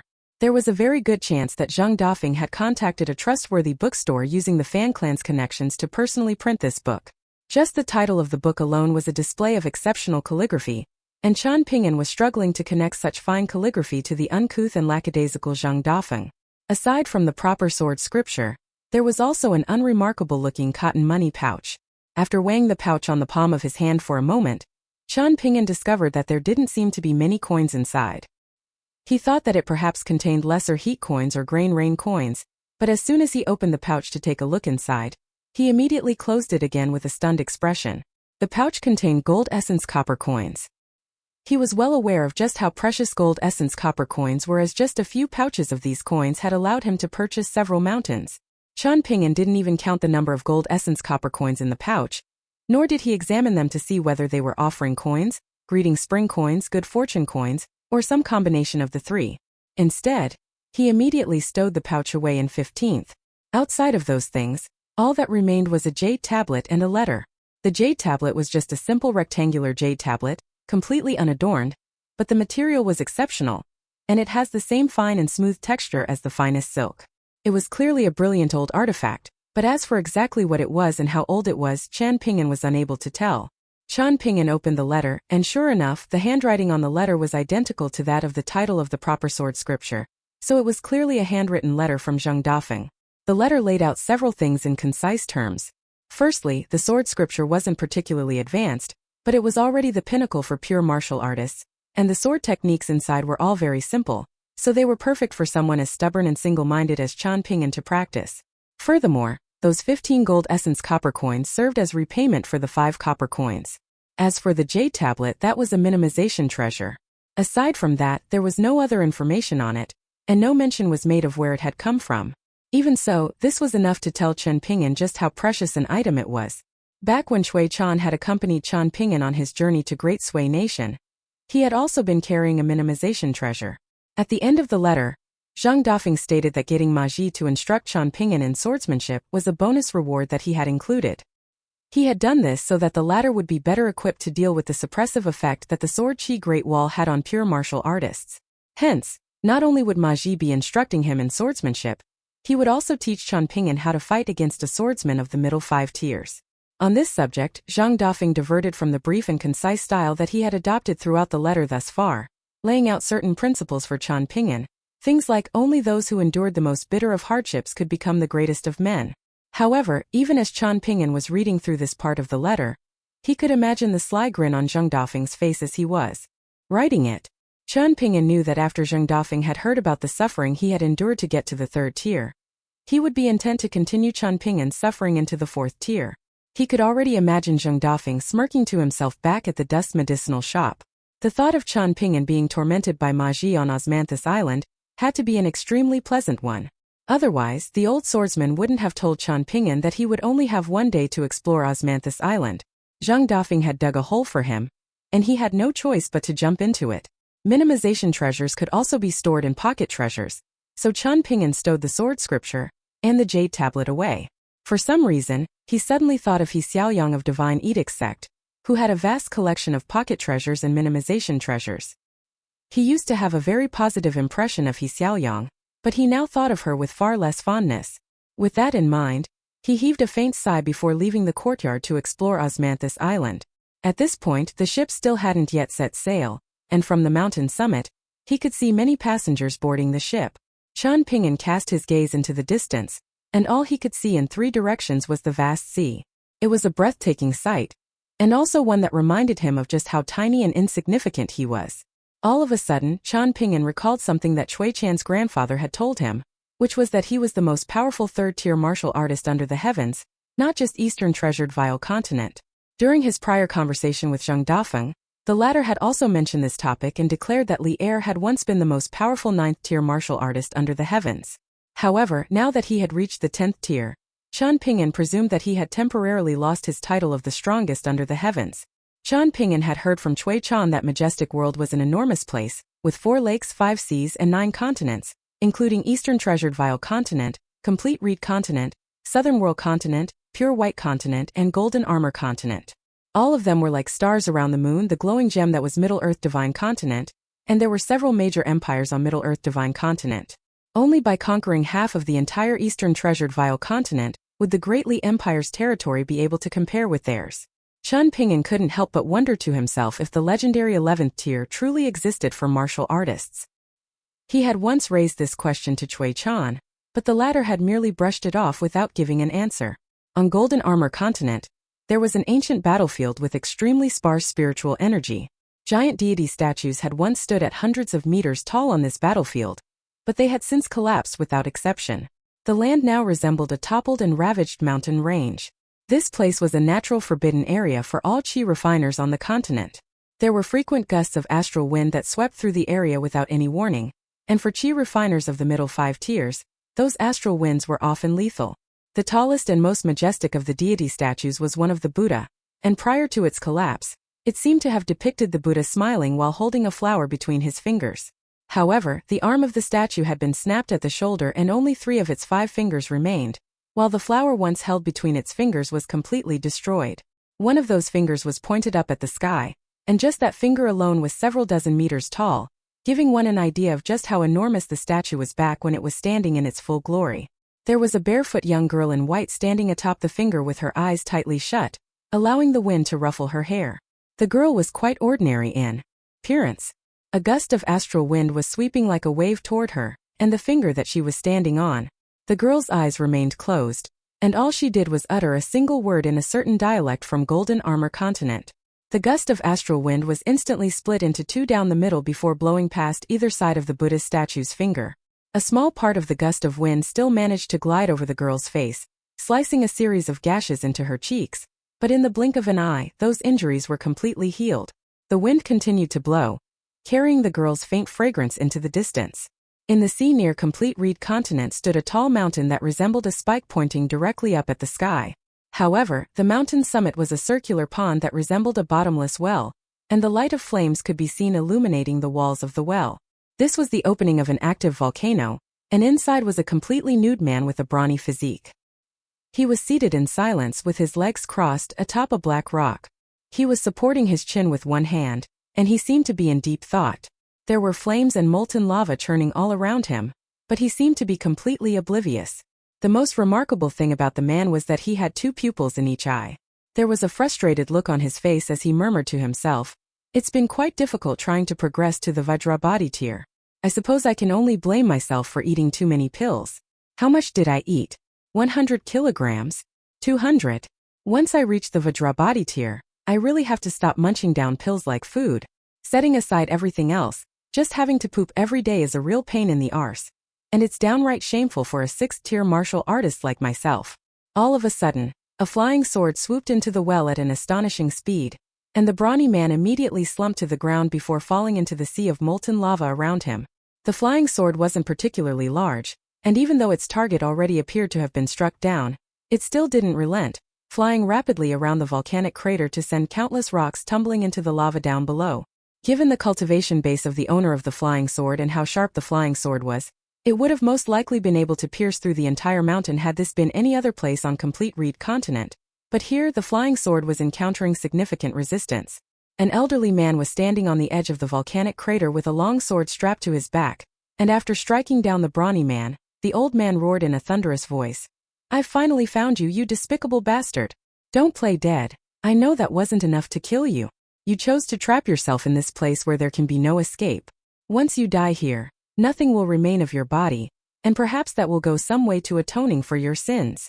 The old man then extended his index and middle fingers and swiped them over the scabbard of the sword on his back, and the sword immediately flew out of the scabbard before rising up into the heavens, then rapidly plunged downward, piercing into the sea of lava with a resounding boom to send waves erupting several dozen feet upward. Within the sea of lava, a rapidly moving figure could be seen, and they were being pursued by the long sword. At the foot of the volcano, a figure was slowly scaling the mountain from each of the 4 directions. There was an elderly Taoist priest plastering talismans onto the rocks on the mountain, and a monk making hand seals before thrusting his palms toward the ground. There was also a person holding a scroll that seemed to have no end, unfurling it all the way from the foot of the mountain to resemble a long carpet, and an azure-robed elderly man holding a brush, which he was using to inscribe the teachings of Confucian sages onto the mountain. While the old man on the mountain summit was attempting to slay his target with his 2 swords, he murmured to himself with a self-deprecating expression, "To think that a golden core tier swordsman like myself would have so much trouble hunting down a martial artist who hasn't even reached the 7th tier yet." Thoughts of all of the heinous crimes that the man had committed sprang into the old man's mind. Not only had his sect been put through a horrific ordeal, countless other innocent people, both mortals and cultivators, had also lost their lives, and a sense of fury welled up in the old man's heart as he condemned, "A demon like you who kills only for fun deserves to die 1,000 deaths." Elsewhere, 2 armies were facing off against each other. A raised platform had been temporarily set up in one of the armies, and lying lazily on a narrow bed on the raised platform was a brocade-robed man who appeared to be in his 20s. 2 gorgeous young women were seated on either side of the bed, and one of them was massaging the man's temples, while the other was hunched over to massage his calves. Right behind the man was a flag that represented his status as the general of the army, flapping audibly in the wind. One of the stunning maidservants, the one that was massaging the man's calves, took a glance at the woman, then smiled in amusement as she said, "Young master, I've heard that there's an 8th-tier swordsman and a 9th-tier militarian cultivator in the opposing army. It looks like our Xiaoxia's ex-husband really loves her, so much so that he's willing to go to war for her. It's almost a little poetic. How about you return Xiaoxia to him, young master? It would certainly make for a great love story." She raised a hand to cover her lips, then chuckled as she continued, "In any case, you've already had a good taste of her, and she's always so stingy, never willing to share you with any of us. Isn't that frustrating for you? I've never seen any maidservant that's even half as demanding as her." The other woman by the name of Xiaoxia paid no heed to her as she continued to gently massage the man's temples in soft and careful motions. The brocade-robed man's eyes narrowed slightly with a smile as he said, "Xiaoxia is really shy, so I have to look after her feelings. In contrast, you're far more shameless than she is. If I were to dote on you without discretion, you would eventually become so inflated with confidence that you would rebel." Despite his criticisms, the man's voice was full of affection, and the woman raised her eyebrow at Xiaoxia in a provocative gesture, while the latter continued to stoically ignore her. Right at this moment, the brocade-robed man raised his foot slightly as he ordered, "Take off my boots." A fervent look instantly appeared in the woman's eyes as she fell to her knees in front of the bed before removing the brocade-robed man's boots with trembling hands. The man sat up before stretching lazily as he sighed. "To think that our circling Ascension continent is only slightly larger than Eastern Treasured Vial continent. How disappointing." With his feet bare, he reached into Xiaoxia's collar, then pulled out a golden ball, one that still carried the warmth of Xiaoxia's body. He then gently squeezed the golden ball between his fingers, and a suit of silver armor often misidentified as a suit of divine dew-bearing armor instantly materialized over him. What was rather interesting about this suit of armor was that it was riddled with all types of gashes, and there was also a small hole right where the suit of armor sat over the wearer's heart, as if it had been pierced through by a long sword. After putting on the suit of armor, the young man slowly strode forward a few steps, then suddenly turned to Xiaoxia as he smiled and said, "Your ex-husband is inferior to me in all things, but there's one thing that I'll never be able to match him in, and that's telling jokes." He reached out to point a finger at the opposing general's flag in the distance, then smiled with amusement as he said to Xiaoxia, "For example, here's one of his best jokes. Not only did he invite a swordsman, he recruited a militarian cultivator as well. How hilarious is this man?" The woman who had taken off the man's boots immediately sat onto the ground with her back against the bed, chortling with mirth as if she had just heard the most hilarious thing in the world. Meanwhile, the young man turned to the opposing army as he chuckled, "The wives of others are like fine wines, while the widows of others are even better. Immediately thereafter, he sprang up into the sky before flying through the air, quickly passing over his own army as a streak of white light. The northernmost region of pure white continent was a boundless land of ice and snow, and the snowstorm here was so heavy that it was impossible to see the sky through it. A figure in a white fur coat was standing amid the ice and snow. Occasionally, the wind would cause the fur coat to press tightly against her body, revealing a slender yet curvaceous physique. The hood of the fur coat was pressed quite low, but a pair of bright eyes could still be seen within it. A small section of a long saber in a black scabbard could be seen hanging from her waist, and she would occasionally reach a hand out of the sleeve of her fur coat to gently stroke the hilt of the saber. In doing so, she would reveal a slender wrist even fairer than the snow around her, and it would gleam with a colorful sheen. It appeared that beneath the fur coat was a young woman, yet she had dared to brave the elements of such an inhospitable region on her own, making her way to the northernmost region of pure white continent, which in turn was the northernmost one of the 9 continents. Even a golden core tier chi refiner wouldn't necessarily have the courage to make such a journey on their own. The woman pulled out a steamed bun so frozen that it was as hard as iron, and she ate it in silence while continuing to stare directly up ahead. This region of pure white continent was completely devoid of human habitation, but great demons would often appear here, and the fact that they were able to take advantage of the natural environment here made them very difficult to deal with. Generally speaking, among those who were at the golden core tier, only swordsmen were willing to come here and take their chances against the cunning and persistent great demons. If one were to become a public enemy of the great demons, they would often find themselves surrounded, and that was truly a dire situation to be in. The woman stopped in her tracks, having just finished her steamed bun, and the enormous head of a snow wolf slowly emerged from the raging snowstorm up ahead. As soon as the snow wolf appeared, the snowstorm in a radius of several hundred meters instantly subsided. The woman removed her hood and raised her head to look up at the snow wolf, which resembled a small mountain.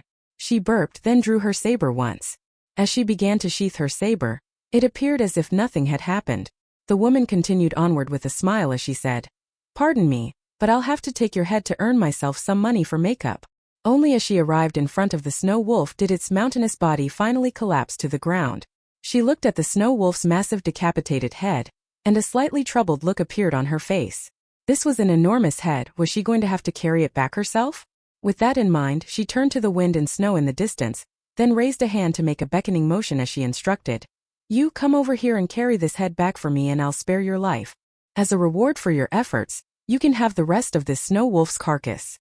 After that, the woman continued to trudge through the snow and ice, while a mountain-moving ape trailed along behind her, carrying the bloody head of the wolf with both hands. Several great demons gathered around the snow wolf's headless carcass, and they were itching to sink their teeth into it, but none of them dared to do so. The majestic world had 5 lakes and 4 seas, all of which were incredibly vast.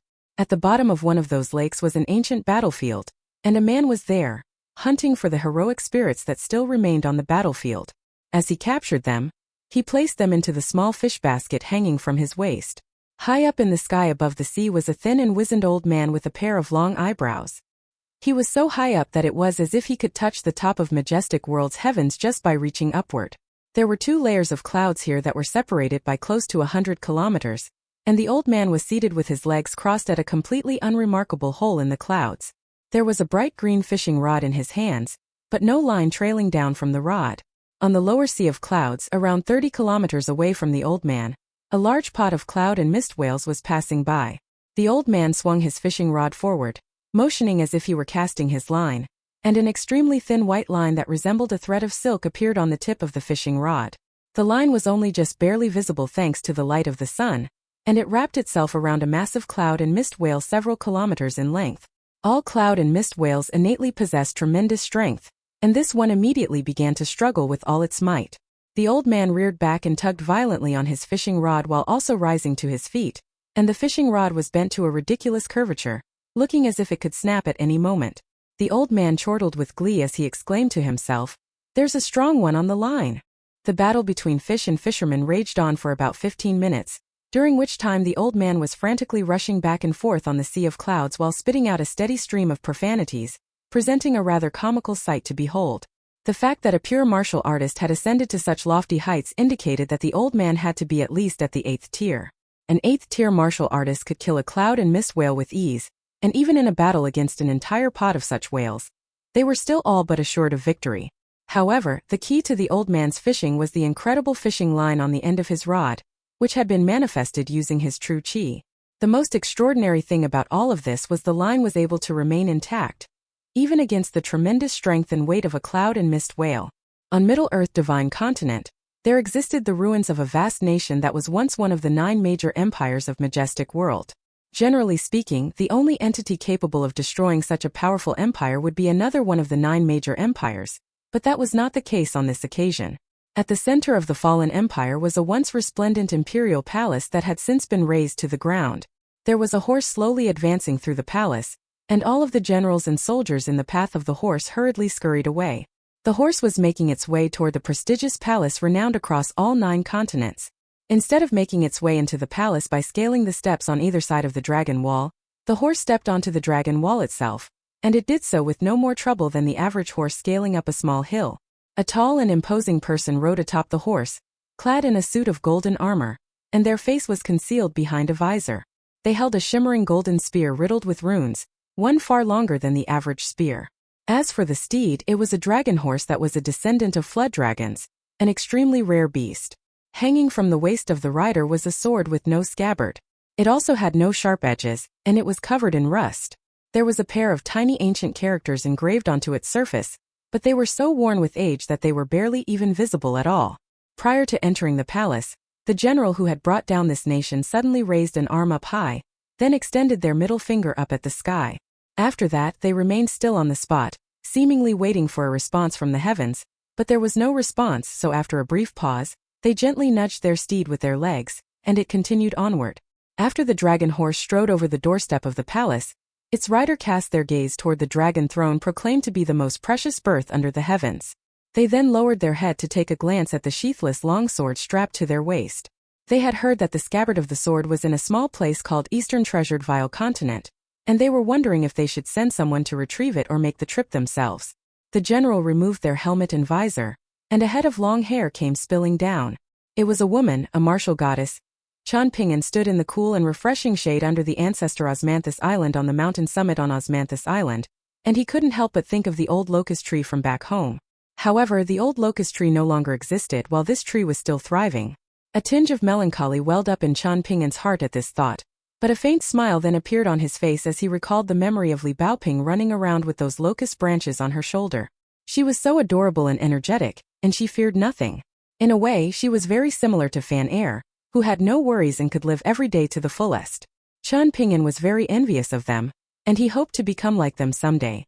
Aside from Qian Ping'an, there were also some other passengers gathered at the foot of the old Osmanthus, and all of them had been drawn here by the tree's resounding reputation.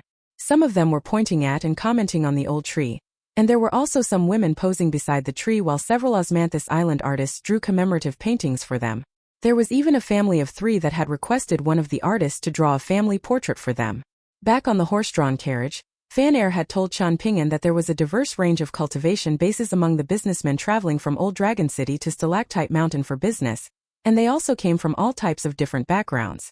However, one common trait among them was that they were all very cunning and calculating, and all of them had at least 1 or 2 powerful backers, so they were not to be messed with. The Fan clan only had a few designated storage warehouses on Osmanthus Island, while the rest were rented out to wealthy businessmen who wanted to transport their wares to Stalactite Mountain. These people had plenty of money and power, and some were even wealthier than the Fan clan. For them, the only things that they were missing were a ship fit for intercontinental travel and a safe route. Qian Ping'an wasn't the type who liked to start trouble for no reason anyway, so these words of caution from Fan were appreciated, but largely redundant. At this moment, Qian Ping'an was standing silently under the tree. When a middle-aged artist declared that he was finished with his painting, Qian Ping'an approached him. He passed by the woman who was excitedly holding the finished painting in her hands, and as he did so, he took a glance at the painting to find that it was extremely vibrant and lifelike, far more so than the lifeless and rigid door gods that he had seen on the doors back in the small town. The woman's hair and clothes were depicted to be gently flapping in the wind, and even in the still image, it almost looked as if the locust leaves above her was rippling in the breeze. However, Qian Ping'an noticed that the woman's true appearance was slightly different from the depiction on the painting, and it seemed that the artist had made some embellishments in that area. Qian Ping'an couldn't help but be stunned by the painter's exceptional skill. The middle-aged artist spotted Qian Ping'an, then made a beckoning motion, and an osmanthus girl immediately approached him from behind while carrying a small platter with the 4 treasures of the study. The artist then smiled as he asked, "Would you like a commemorative painting as well, young master?" On the way to Stalactite Mountain, we will be encountering 10 notable pieces of scenery, each of which are spectacular in their own way, and one of those pieces of scenery is this ancestor osmanthus tree. Under the shade of the ancestor osmanthus tree, our paintings will be infused with a faint fragrance, and they won't fade for at least a century. On top of that, they'll be impervious to damage from termites and the likes, so you definitely won't be disappointed. Prior to setting off from where he was standing at the foot of the osmanthus tree, Jian Ping'an had already put away his osmanthus guest wooden badge, and he nodded with a smile as he declared, "I want 3 of the same paintings. How much will it be?" The middle-aged artist was rather taken aback, and he couldn't tell if Jian Ping'an was a descendant of an affluent clan dressed in modest clothing, or was simply severely underestimating how much it cost to purchase a painting. Normally, one would only ask for a single painting, and he had never been asked to make 3 at once, but having said that, he certainly wasn't going to turn money away, so he smiled as he replied, "One painting costs 10 snowflake coins, but for 3, I can give you a slight discount and make it 25 snowflake coins total." The osmanthus girl beside the artist was far inferior to Jean Su in the looks department, but even so, she was still quite pleasant on the eyes as she added in a gentle voice, "If you have a special osmanthus island wooden badge in your possession, then you can receive a further discount." Jian Ping'an shook his head in response. "I'm just a normal passenger." Jian Ping'an pulled out 25 snowflake coins, then placed it onto the platter as opposed to giving it directly to the artist, as requested by the osmanthus girl. After that, the artist told Jian Ping'an to stand at the foot of the osmanthus tree, following which he was asked to change positions a few times until the spot with the best scenery was determined. Standing alone under the tree and under the artist's scrutiny, Jian Ping'an was clearly feeling a little nervous, and only after a few benevolent comforting words from the artist did he relax a little. His limbs weren't as stiff as before, but his expression was still a little rigid. The artist didn't dare to issue any further instructions, and decided that he was just going to have put a bit more thought into embellishing Jian Ping'an's expression as he painted. The osmanthus girl was struggling to contain her amusement. Osmanthus Island was filled with immortals, and such a timid and shy passenger was a very rare sight. Some of the more bold passengers had even asked the artist if they could stand atop the ancestor osmanthus tree for their painting, while others had asked if they could snap a branch from the tree to hold as they posed. Of course, such requests were denied. The artist picked up his brush, then pulled back his sleeve a little, and a sheet of precious Xian paper from Azure Phoenix Nation slid down from the small platter, and slowly drifted through the air until it drew to a halt in front of him. Even though it was hovering in midair, it looked exactly as if it had been laid out flat on a table. Instead of immediately putting brush to paper, the artist began to work up some emotions. It was said that calligraphers left a part of themselves in every stroke that they made, and the same applied to artists. The artist had one hand clasped behind his back while he held his brush with his other hand. Meanwhile, Jian Ping'an was standing with his sword case on his back and his hands clenched into tight fists that were hanging by his side. His eyes were bright, his complexion was slightly dark, and he was wearing a pair of straw sandals. Overall, his attire was rather crude, but it was very clean and well maintained. Compared with the strong and imposing men of the south, Jian Ping'an was only slightly shorter, but he was also quite thin and lanky, indicating that he was yet to fill out his frame. To the surprise of the artist, he was unable to capture the young boy's energy, essence, and spirit. It wasn't that the boy didn't have these things, it was just that no matter how the artist approached the painting, he was somehow struggling to capture Jian Ping'an's visage. He didn't want to make himself appear unprofessional in case Jian Ping'an had second thoughts, so he could only put on a strong and confident front as he began to paint. Out of the 25 snowflake coins, he would receive a commission of 5, and that was not a small sum. For the first painting, it could only be described as true to life on a surface level. Even a normal imperial artist from a mortal empire would be able to create a painting of this level, let alone a chi refiner like himself, so he was very unhappy with his work, but he could only trudge onward and persevere. After finishing the first painting, the artist took a short break, and Jian Ping'an also took this opportunity to remove the gourd from his waist and take a sip of wine. After having some wine, he began to relax, and he cast his gaze toward the north as a faint smile appeared on his face, perhaps because some happy memories had surfaced in his mind. As he turned back to face the artist, Jian Ping'an crossed his arms and stood up straight with a radiant smile on his face. In that instant, the artist was struck by a flash of inspiration. Hence, the second painting was clearly more soulful than the first one. and it perfectly encapsulated the complex emotions that Qian Ping'an felt on his long journey so far away from home. During the break between the second and third paintings, Qian Ping'an drank some more wine, following which the smile on his face faded, and he was no longer crossing his arms. Furthermore, he had hung his gourd from his belt behind him, seemingly trying to conceal it so that it wouldn't appear in the third painting. At the same time, his disposition also appeared more mature, and it felt like no matter how far away he was from home, he was a responsible young adult who would be able to look after himself. The artist was quite happy with his third painting as well. The osmanthus girl inserted a pair of white jade rods into either side of each painting to convert them into scrolls, and Qian Ping'an rushed over to her before examining the three paintings. He seemed to be very pleased with them, and he raised no criticisms, so the osmanthus girl handed the paintings to him. The artist was actually feeling rather uneasy as he knew this perhaps wasn't his best work, and he said, "I hope my paintings are satisfactory to you, young master." Qian Ping'an held onto the three scrolls with both hands and replied with a bright smile, "They're great. Thank you." The artist was very relieved to hear this, and he smiled as he said, "If you wish to have any more paintings made, then you make an appointment with me. I'll be making more paintings as we arrive at the 9 scenic landmarks over the course of the journey, and you can have a 90% discount on all of your future paintings from me. My name is Su Yuding. Just mention my name to any of the osmanthus girls on the ship, and they'll be able to send you my way." Qian Ping'an nodded in response before taking his leave.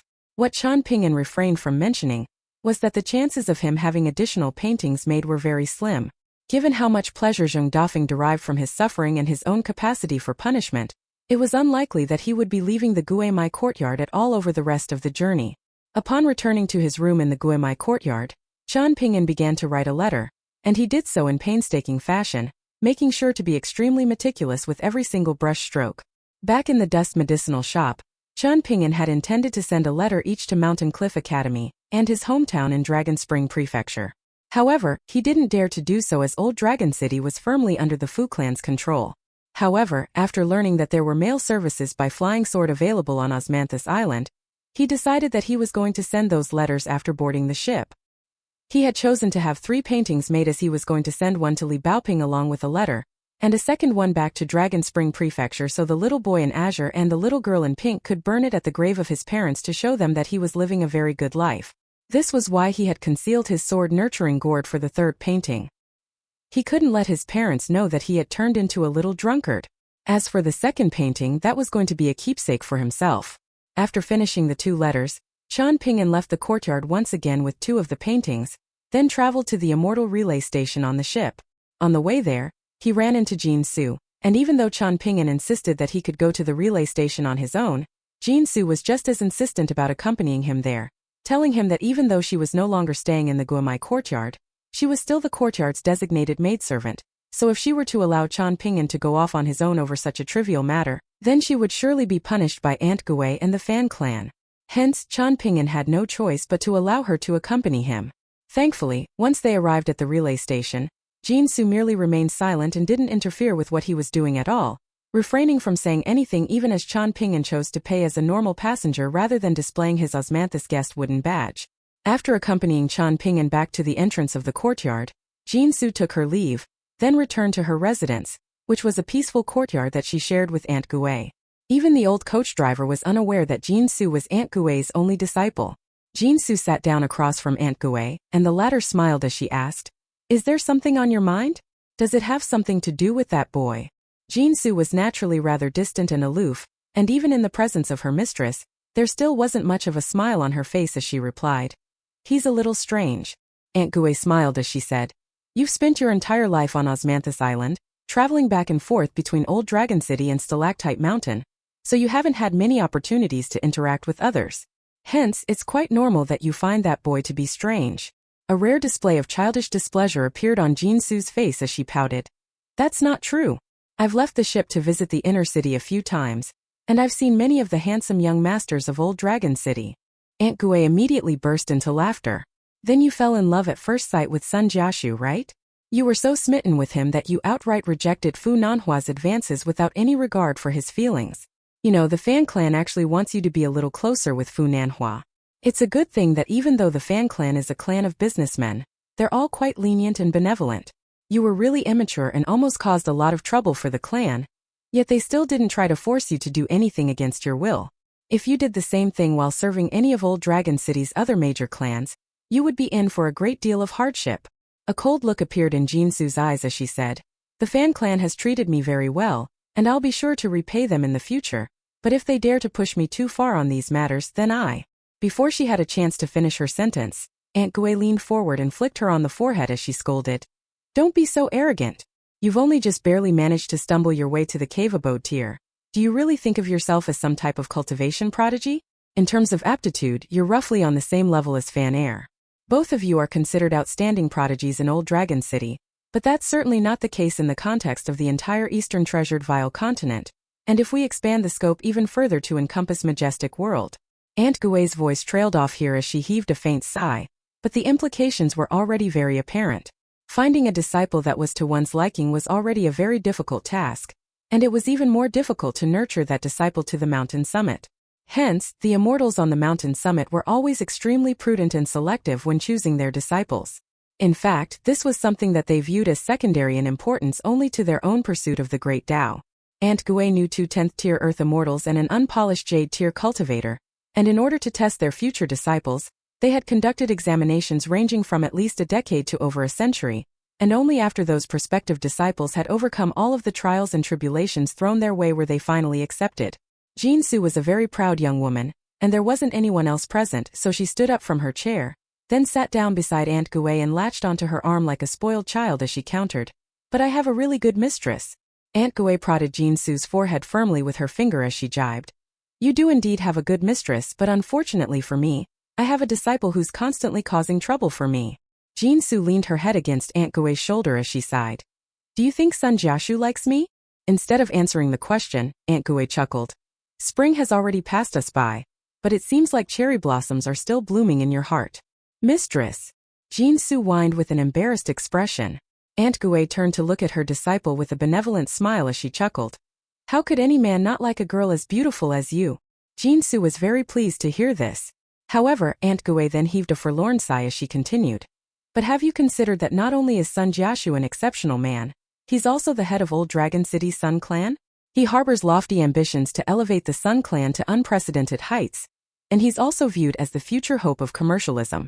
Even if you two can somehow overcome all of the obstacles in your way to be together, if you become the wife of a businessman, your cultivation path from there onward will become very arduous." A dejected look appeared on Jinsu's face upon hearing this. Aunt Gui stroked Jinsu's hair as she continued. "The scenery along the Great Tao is as glamorous as it is plentiful, but it is not a path that can be easily pursued. Sacrifices and decisions are also a part of cultivation. In fact, simply living is a form of cultivation in itself." Aunt Gui suddenly smiled as she chuckled. "What I don't understand is why you can't seem to develop any feelings for Fan Air. He's such a good boy. If you can fall in love with him, even if I have to cast aside my honor and turn on the Fan clan, I'll make sure that you two come together in holy matrimony." Jinsu immediately sat up straight with a disgruntled expression as she complained. "Quit spouting nonsense, mistress. Fan Air's an idiot who has no heroic spirit or lofty ambitions. All he does is waste his time with pointless endeavors. If you ask me, only a fool would fall in love with an immature little kid like him." Aunt Gui shook her head with an amused smile while Jinsu continued. "Just look at how boring that friend of Fan Air's is. Even a wooden stump has more emotion than him.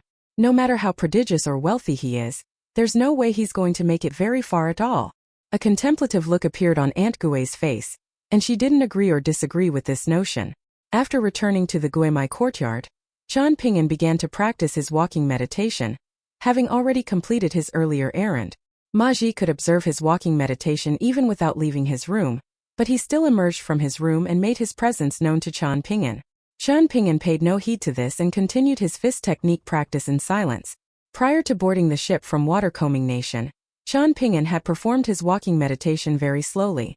Over the course of the journey through the Dragon Channel and the subsequent journey on the Mutton Fat Hall ship, Chan Ping'an had already had 1 foot in the 4th tier. Hence, he was able to perform his walking meditation much faster, and 300,000 repetitions were completed in what felt like the blink of an eye. Now that he had reached the 4th tier, Chan Ping'an slowed down his walking meditation once again. When it came to the 3 chi tempering tiers for pure martial artists, exceptional emphasis had to be placed on honing the soul, the spirit, and the gall. Back in the bamboo building on Downtrodden Mountain, Cui Chan's grandfather had once told Qian Ping'an that he was the strongest third-tier martial artist under the heavens. When it came to the consolidation of his fourth-tier cultivation base, Qian Ping'an felt as if he were lacking in stability, unlike back at the third tier, where every step that he took was extremely solid and grounded. Hence, Qian Ping'an couldn't help but wonder if this was because his foundation as a fourth-tier martial artist still wasn't sufficiently stable. Cui Chan's grandfather had told him that for martial artists of the fourth, fifth, and sixth tiers, ancient battlefields were the best places to explore for opportunities for further progression. There were all types of yin winds and astral winds, as well as different chaotic auras present on those battlefields, all of which were great for honing a martial artist's soul, spirit, and gall. Ultimately, it just came down to enduring more hardship. In those cases, one was fighting against heaven and earth. The second best option was to experience large-scale battles, and the more perilous the battle was, the more one would be able to understand the concept that there were enemies at every turn. After that came one-on-one battles against more powerful opponents, using master martial artists and chi refiners of the middle 5 tiers as whetstones to hone one's powers and battle instincts. The Sword Chi Great Wall was a place that was rife with sword intent, and it inherently rejected all chi refiners outside of swordsmen, let alone pure martial artists. Countless martial artists had perished on the Sword Chi Great Wall, either because they didn't know their own limits, or because their Dao guardians didn't possess sufficient power to protect them. This was why Cui Chan's grandfather had mandated that Qian Ping'an had to reach the 4th tier before setting off for Stalactite Mountain. Only then would he have the best chance of making it up to the top of the Sword Chi Great Wall and leaving alive. As for how long Qian Ping'an had to last on the Great Wall, how he should determine the limits of his own tolerance, and how many times he should strive to scale the Great Wall, Cui Chan's grandfather hadn't offered him any counsel on these subjects as he felt like it was a waste of time. Having already reached the pinnacle of the 10th tier a century ago, Cui Chan's grandfather had witnessed the scenery at the very pinnacle of majestic world. Given everything that he had seen and experienced, many things that were deemed important by others simply didn't matter in the slightest to him. This was why many pieces of advice that were considered to be crucial among martial artists had been completely withheld from Qian Ping'an. For example, Cui Chan's grandfather hadn't mentioned the golden flood dragon phenomenon that a martial artist could experience after reaching the 4th and 7th tiers, nor had he told Qian Ping'an what it entailed to be the strongest martial artist at each tier. The less he taught Qian Ping'an, the more it reflected his lofty expectations of him. What was the point in teaching Qian Ping'an how to do every little thing? Such a teaching style would only limit him. In the eyes of Cui Chan's grandfather, Qian Ping'an had to pursue the legendary martial god tier. He had to reach such lofty heights that even a martial artist at the pinnacle of the 10th tier like himself could only look up to him in awe and veneration. What was quite strange was that the less Cui Chan's grandfather said, the more Qian Ping'an learned. When it came to the 2 golden flood dragon phenomena that had descended back at the Sun Clan's ancestral residence, Qian Ping'an had been completely oblivious on the first occasion. The only thing that he had felt at the time was that he had to throw that punch in order to release the energy that was building up in his body. After that, he learned that he had missed out on a precious opportunity, and he went back to fish night after night. Finally, the opportunity presented itself once again. But in that instant, Qian Ping'an was struck by the irrepressible urge to lash out once again. After that, he had forced back the golden flood dragons a second time without any hesitation. As expected of the disciple of Cui Chan's grandfather, both of them were just as unreasonable. Initially, Ma Ji didn't think much as he observed Qian Ping'an's walking meditation, but after observing for a while longer, he finally noticed that something wasn't quite right. He shook his head with a wry smile, feeling as if he had seen a ghost. The foundation of his soul, spirit, and gall were already there, and all that was left was for those 3 things to be honed. This meant that he could progress from the 4th tier to the 6th tier at an extraordinary speed, and if his objective were to progress up the tiers as quickly as possible, then he would be at the 6th tier in virtually no time.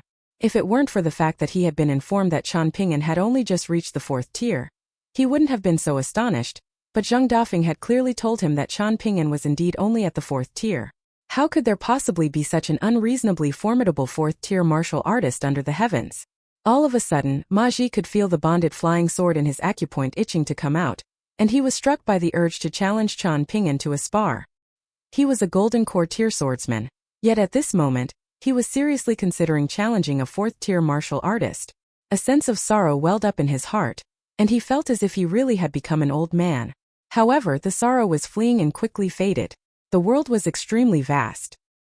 He was nothing more than a frog stuck at the bottom of the well that was Old Dragon City, so there were countless things in this world that he had yet to witness, and Qian Ping'an was but one of them.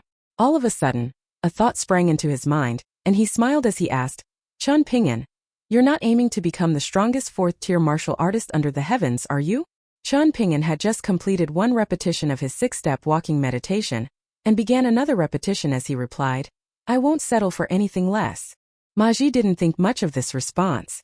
In his eyes, Qian Ping'an had to be from a top-tier cultivating sect on Eastern Treasured Vile Continent, and he certainly wasn't the first young prodigy to have set such lofty aspirations for himself. While this declaration sounded a little arrogant, Ma Ji didn't find it to be conceited.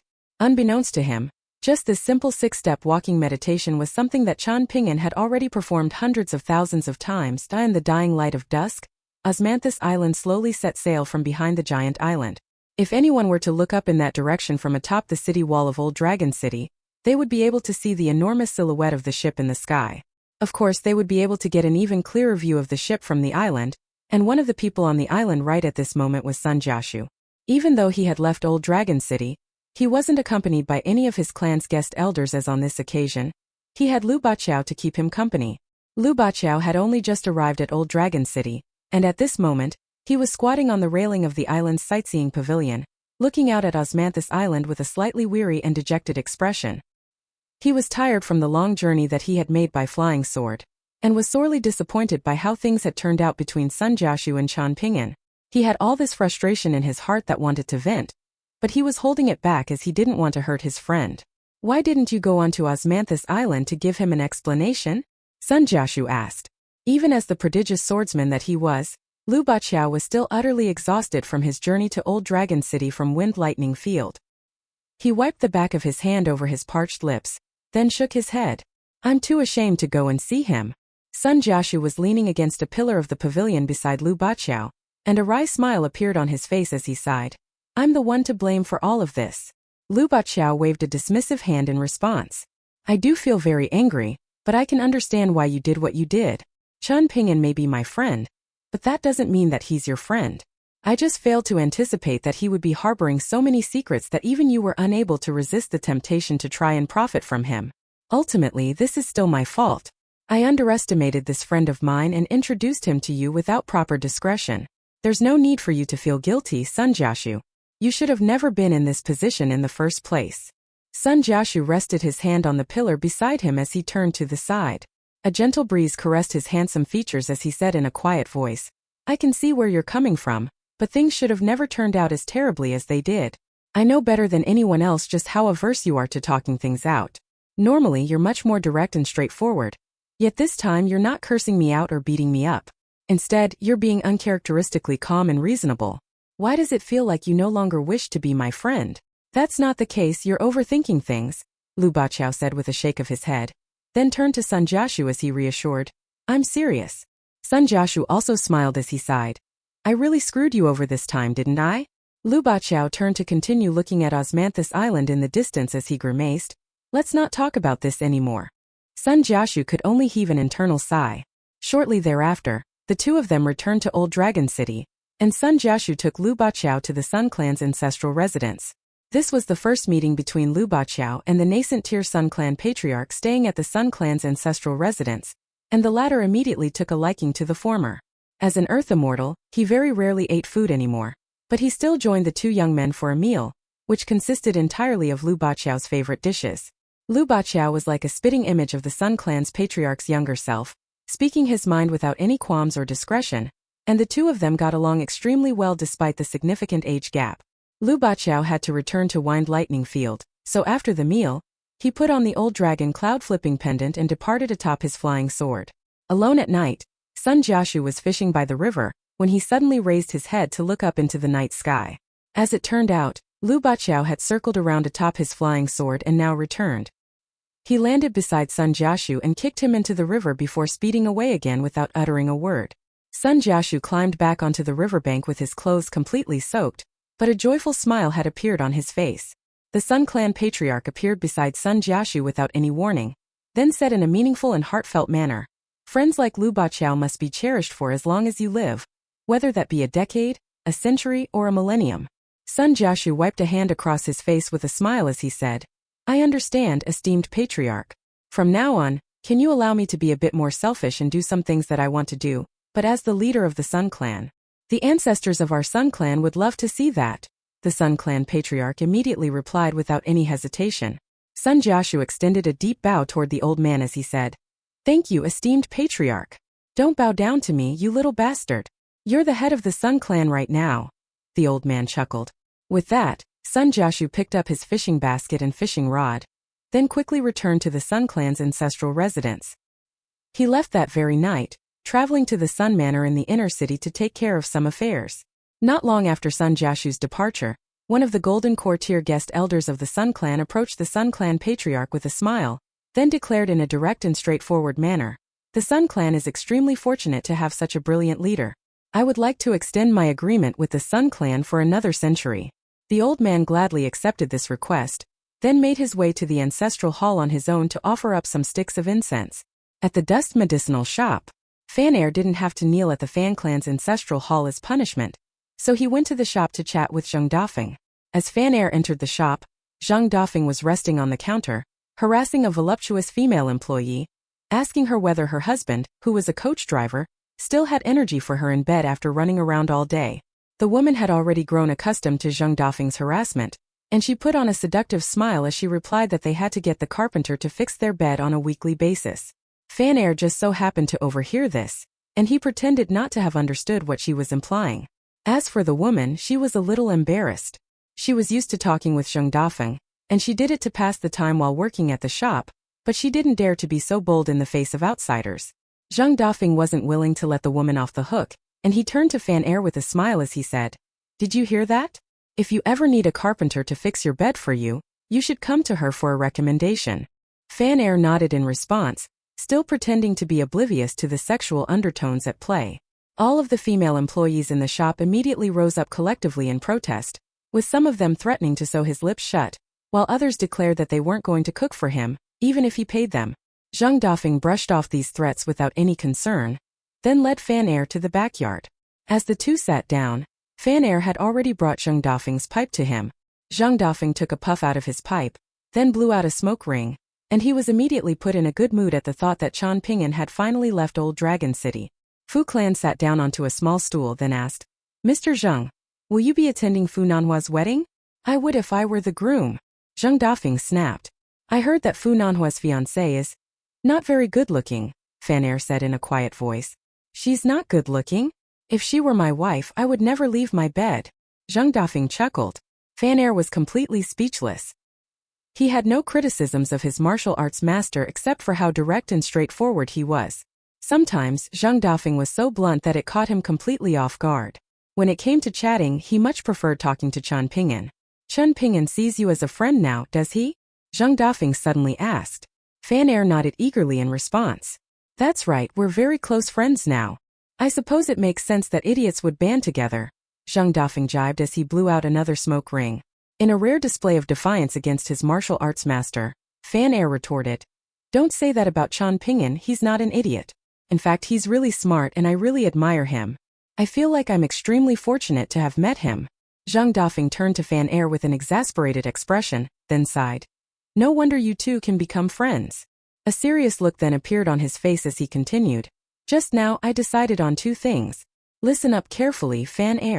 Fan immediately sat up straighter and began listening intently. Zheng Dafeng raised a finger as he said, "My senior brother Li was once the strongest 9th-tier martial artist under the heavens, while I, Zheng Dafeng, was once the strongest 8th-tier martial artist. Hence, he was able to father a pair of exceptional children, and his wife, forget her, we won't talk about her.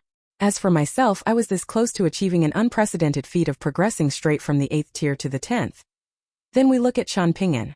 As a 4th-tier martial artist, he was able to bring down 2 instances of Golden Flood Dragon phenomena in a matter of days, and he also possesses an immense amount of wealth. From all of this, we can deduce an undeniable fact." Fan eyes were wide with curiosity.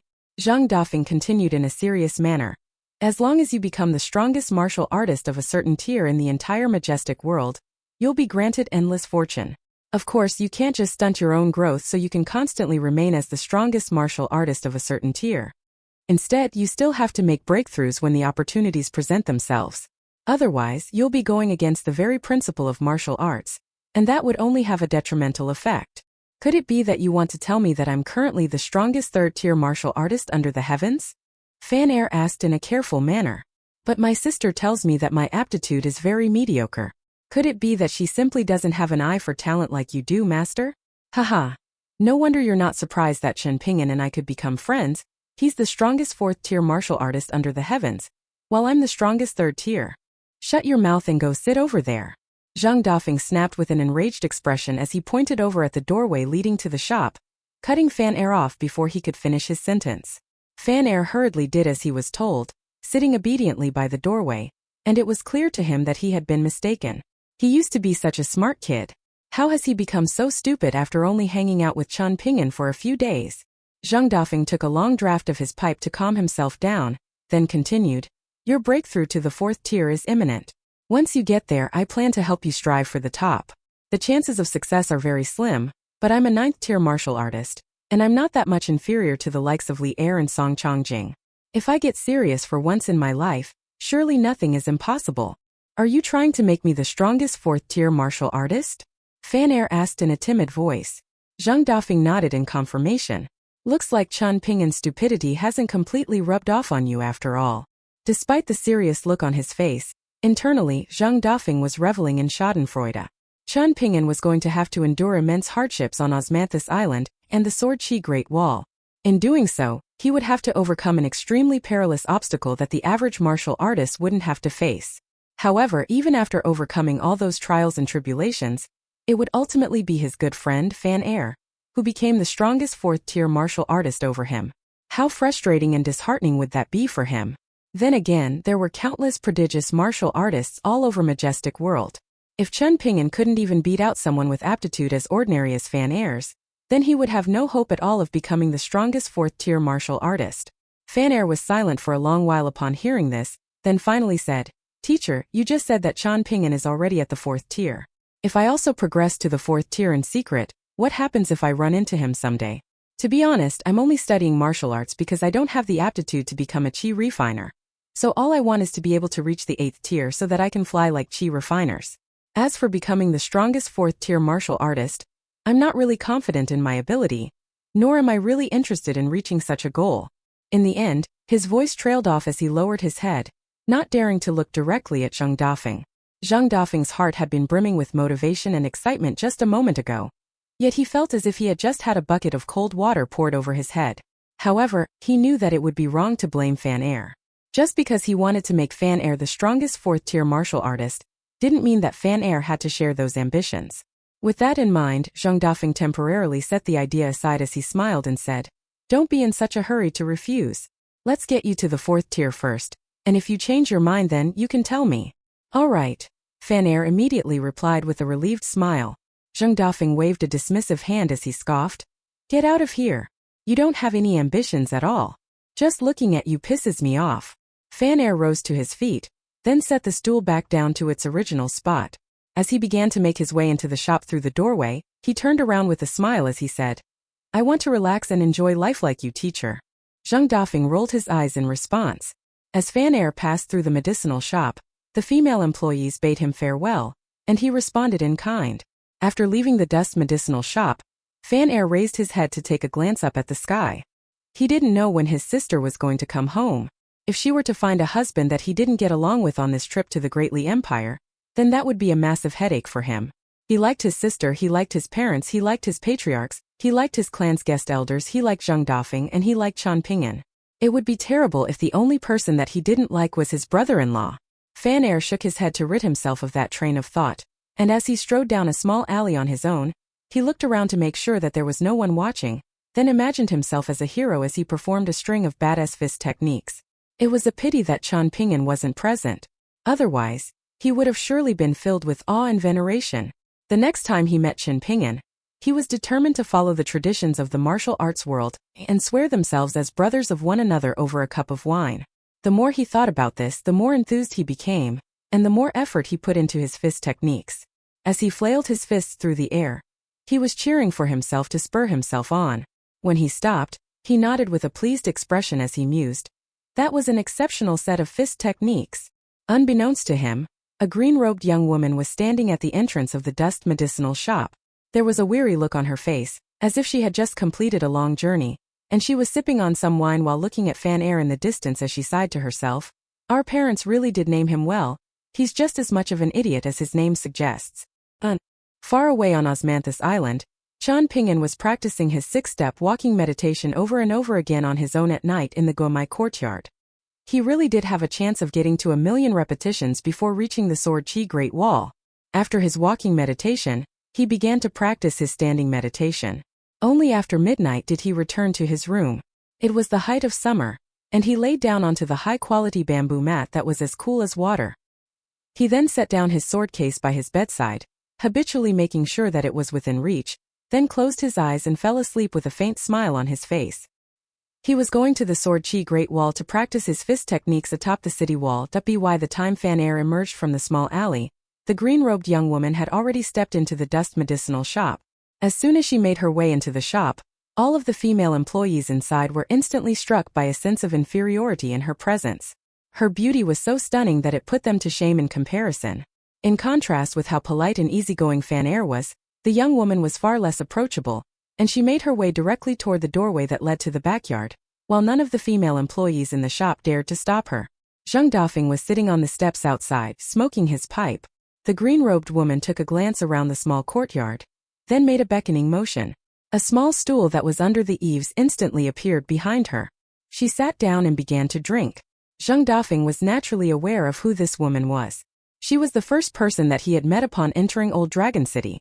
The relatively unknown young mistress of the Fan clan, Fan Junmao. The 5 major clans of Old Dragon City were Fu Sun, Feng Ho and Ding. The Fu clan had an earth immortal in the form of Fu Qi, as well as 4 celestial tools in its possession, while the Sun clan was renowned for its immense foundation and its nascent tier patriarch. The Feng clan had no nascent tier cultivators among its ranks, but it did have 2 7th-tier martial artists and a golden core tier swordsman, giving it unmatched influence over the southern mortal empires of Eastern Treasured Vile Continent. In particular, the Feng clan owned countless banks, escort agencies, pawn shops, and inns across those empires. In contrast with the Fu clan and the Sun clan, the Feng clan's businesses weren't as profitable, but where it lacked in quality, it made up for in quantity. The most powerful cultivators in the Ho clan were a group of guest elders of the middle 5 tiers, and in this regard, they held no advantage over the other major clans. However, the clan did have a branch descendant who had left the clan many years before, and since become a virtuous scholar of Lakeview Academy. Even though he had never returned to the Ho clan following his departure, the Ho clan had benefited immensely from his status, and they sent people to pay their respects to him every year. Aside from an intercontinental ship to Stalactite Mountain, the Ho clan also controlled the largest number of routes from Old Dragon City to complete Reed Continent, most of which were quite short in length, ranging from tens of thousands of kilometers to around 150,000 kilometers. As an example, the Ho clan owned half of Water Combing Nation's Dragon Channel, and with all of these assets added together, the Ho clan was certainly a force to be reckoned with. The Ho clan had many ties with the immortal sects of complete Reed Continent, and over the past 2 centuries of painstaking effort, it had established several immortal sects of its own there. The Ding clan was almost stripped of its status as one of the 5 major clans to be replaced by an up-and-coming clan that had been a fierce competitor for close to a century. The situation had become particularly sticky because the Ding clan had made an enemy of Chu Yang, the cultivator on the dragon scaling platform, and the number 1 golden core tier Qi refiner of Old Dragon City. As a result, the Ding clan had fallen into a terrible rut, one that it didn't seem like it would be able to get out of. However, in this dire situation, the arrival of a young man from Great Southeastern Continent changed everything. When he first entered Old Dragon City, he was extremely downtrodden, and he left the city just as downtrodden as he arrived, unable to make even the tiniest splash in the city. However, right as the Ding clan was on the verge of collapse, this very young man actually provided the Ding clan with the personnel and money that it needed to make a recovery. In exchange, all he took with him was a single woman.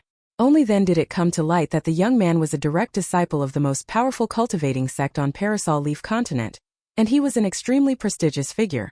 After that, the Ding clan established close ties with Parasol Leaf Continent, allowing it to develop rapidly, to the point that it was beginning to catch up to the Sun clan. Out of the 5 major clans, the Fan clan was the only one who had a rather nondescript and mundane history. The clan had neither nascent tier patriarchs, nor any particularly formidable golden core tier cultivators or prodigious young descendants. In everything it did, it made sure to follow the Fu clan closely, essentially riding on the Fu clan's coattails. Thanks to its ties with the Fu clan, it was just barely able to cling onto its status as one of the 5 major clans. Hence, the Ho clan, which had never seen eye to eye with the Fan clan, dared to proclaim that the Fan clan was nothing more than Fu Chi's lapdog. Year after year, they were fed the Fu clan's leftovers, which were enough to sustain them, but only just barely. The Ho clan also accused the Fan clan's past leaders of being spineless cowards with zero ambitions, content to act as servants for others. Through the smoke from his pipe, Zhang Dafeng was staring at the green-robed young woman, who was drinking in a leisurely fashion. Old Man Yang had never told him much about this woman. All he told Zhang Dafeng was that once he arrived at Old Dragon City, he was to seek her out and announce his arrival to her. After that, he could approach City Lord Fu Qi to negotiate a deal. Zhang Dafeng was already accustomed to the constant cloud of mystique around the old man, both figuratively and in the form of the cloud of smoke constantly pouring out of his pipe. Hence he made no attempt to find out more about Fan Junmao. Back when he was an 8th-tier martial artist, he had seen Fan Junmao as nothing more than a young cultivator who was still yet to reach the middle 5 tiers, but now that he was a 9th-tier cultivator, he realized he had been sorely mistaken, and that she was actually a golden core-tier qi refiner. All the woman did was drink in silence, and Zhang Dafeng was more than happy to stay with her in silence. In any case, she was quite a sight for sore eyes, so he was more than content to have her keep him company. All of a sudden Zhang Dafeng mused. How impressive! I never thought that I would see anything in Old Dragon City more extraordinary than what I've seen in the small town, but I've been proven wrong today. As it turned out, while Fan Junmao was drinking her wine, she had reached the nascent tier, becoming an earth immortal. Even though she had done her best to suppress the telltale signs of her breakthrough, Zhang Dafeng had still managed to catch on, and he was stunned by what he had just witnessed. It was no wonder that Old Man Yang was so determined to have her. In fact, he had most likely already had his eyes on her for a very long time. From now on, while you're in Old Dragon City, you follow my orders, Fan Junmao said, finally breaking her silence for the first time. Zhang Dafeng's brows furrowed slightly upon hearing this. Fan Junmao rose to her feet with a cold sneer on her face, then raised an arm to make a throwing motion before gently thrusting both hands toward Zhang Dafeng's face as she said, "Whoosh, and you're dead." Zhang Dafeng rose to his feet, and in this instant, his normal flippant and relaxed demeanor had completely faded. Zhang Dafeng had been beaten to within an inch of his life by Li Er more times than he could count, and as a gatekeeper, he had killed dozens of people who had come to Jewel's small world in search of fated opportunities. He was certainly not just going to allow any random woman to make light of him. The woman smiled as she said, "I can't beat you right now, but that's just right now." In the next instant, her entire body disintegrated into wisps of dark green mist that rose up into the heavens to fuse as one with the sea of clouds up above. In the next instant, she was sitting on the edge of the sea of clouds with her feet dangling over the side, gently swinging back and forth. As a result, the entire sea of clouds was undulating slightly, as if she were using it as a swing while continuing to drink wine and look out at the sea. The bright moon had risen over the sea, and that moon was the very thing that was reflected in her eyes. At the stroke of dawn, Qian Ping'an was already practicing his walking meditation in the courtyard. It was very peaceful so early in the morning, and the only thing keeping him company was the light of the rising sun. By the time Ma Ji emerged from his room, Qian Ping'an had already completed his walking meditation, and he was seated by a stone table, flipping through the proper sword scripture. Qian Ping'an had always kept up his habit of reading during the intervals between his fist technique practice. He read books that he had purchased along his journey, as well as the travel journal that he had stolen from the prefectural overseer's manor back in Colorful Garment Nation. Of course, there was also that elementary Confucian book he had received from the old scholar. During the course of his journey with Cui Dongshan, he had learned that for something to be called a proper scripture, there were extremely important connotations involved. A book that could be referred to as a scripture already placed it at the pinnacle of its kind, and a proper scripture was even more extraordinary. Zhang Dafeng appeared to be quite lackadaisical and unreliable, but when it came to certain things one could definitely count on him. Zhang Dafeng didn't like Qian Ping'an, and the feeling was very much mutual.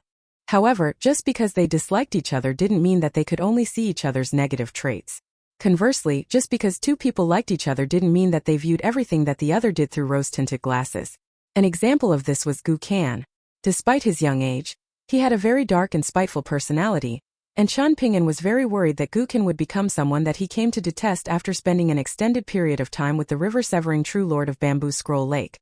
Back when Li Huai first left the small town, he had been a massive coward, and Qian Ping'an wondered what he was like now. Did he dare to step up for his friends in their time of need? Or was he still the same sniveling coward who only dared to hide behind Qian Ping'an at the first sign of danger during their journey to Great Sui Nation? Lin Shuyi was mature beyond his years, and an outstanding cultivation prodigy, who was very dedicated to the pursuit of the Great Tao. While this dedication was a good thing, Qian Ping'an was worried that too much of a good thing could ultimately prove to be detrimental. If he were to become so obsessed with his pursuit of the Great Tao that he began to view Li Baoping and Li Hui as hindrances, thereby distancing himself from them, then that would be a very unfortunate tragedy. Then there was his best friend Lu Xianying. A very long time ago, Lu Xianying had declared that he was going to see the tallest mountain and largest river outside the small town, and that he definitely couldn't just die in such a tiny place as their hometown. Would he be so enamored by the scenery that he saw outside the small town that he would be unwilling to return home? Qian Ping'an was always concerned about one thing or another, and that was why he genuinely envied Fan Er, who never seemed to have a care in the world. Qian Ping'an was different from his neighbor Song Jisan and Ma Kuxuan of Apricot Blossom Alley. Those two were prodigies destined for great things. If they saw a good thing that they couldn't take for themselves, then Song Jisan would most likely begin insulting that thing, while Ma Kuxuan could destroy that thing altogether if he were in a bad mood. If he couldn't have it, then no one could. With these thoughts in his mind, Qian Ping'an continued to flip through the pages of the proper sword scripture. In the face of a concept as prestigious as a proper scripture, swordsmanship was a very minor concept in comparison. They were merely the techniques used by swordsmen, and only swordsmen who were also qi refiners could be said to be pursuing the sword Tao. Colorful Garment Nation Sword God, who had been beaten to death by Ma Kuxuan, Sword Saint Song Yushao of Watercombing Nation, Sword Paragon Lin Gushan of Ancient Elm Nation, and Sword Immortal Su Lang of Pinestream Nation were all just martial artists, and they weren't acknowledged as cultivators.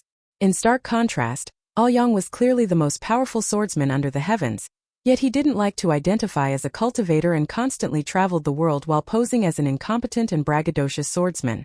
There were 6 sword techniques included in the sword scripture. 2 each were for attack and defense.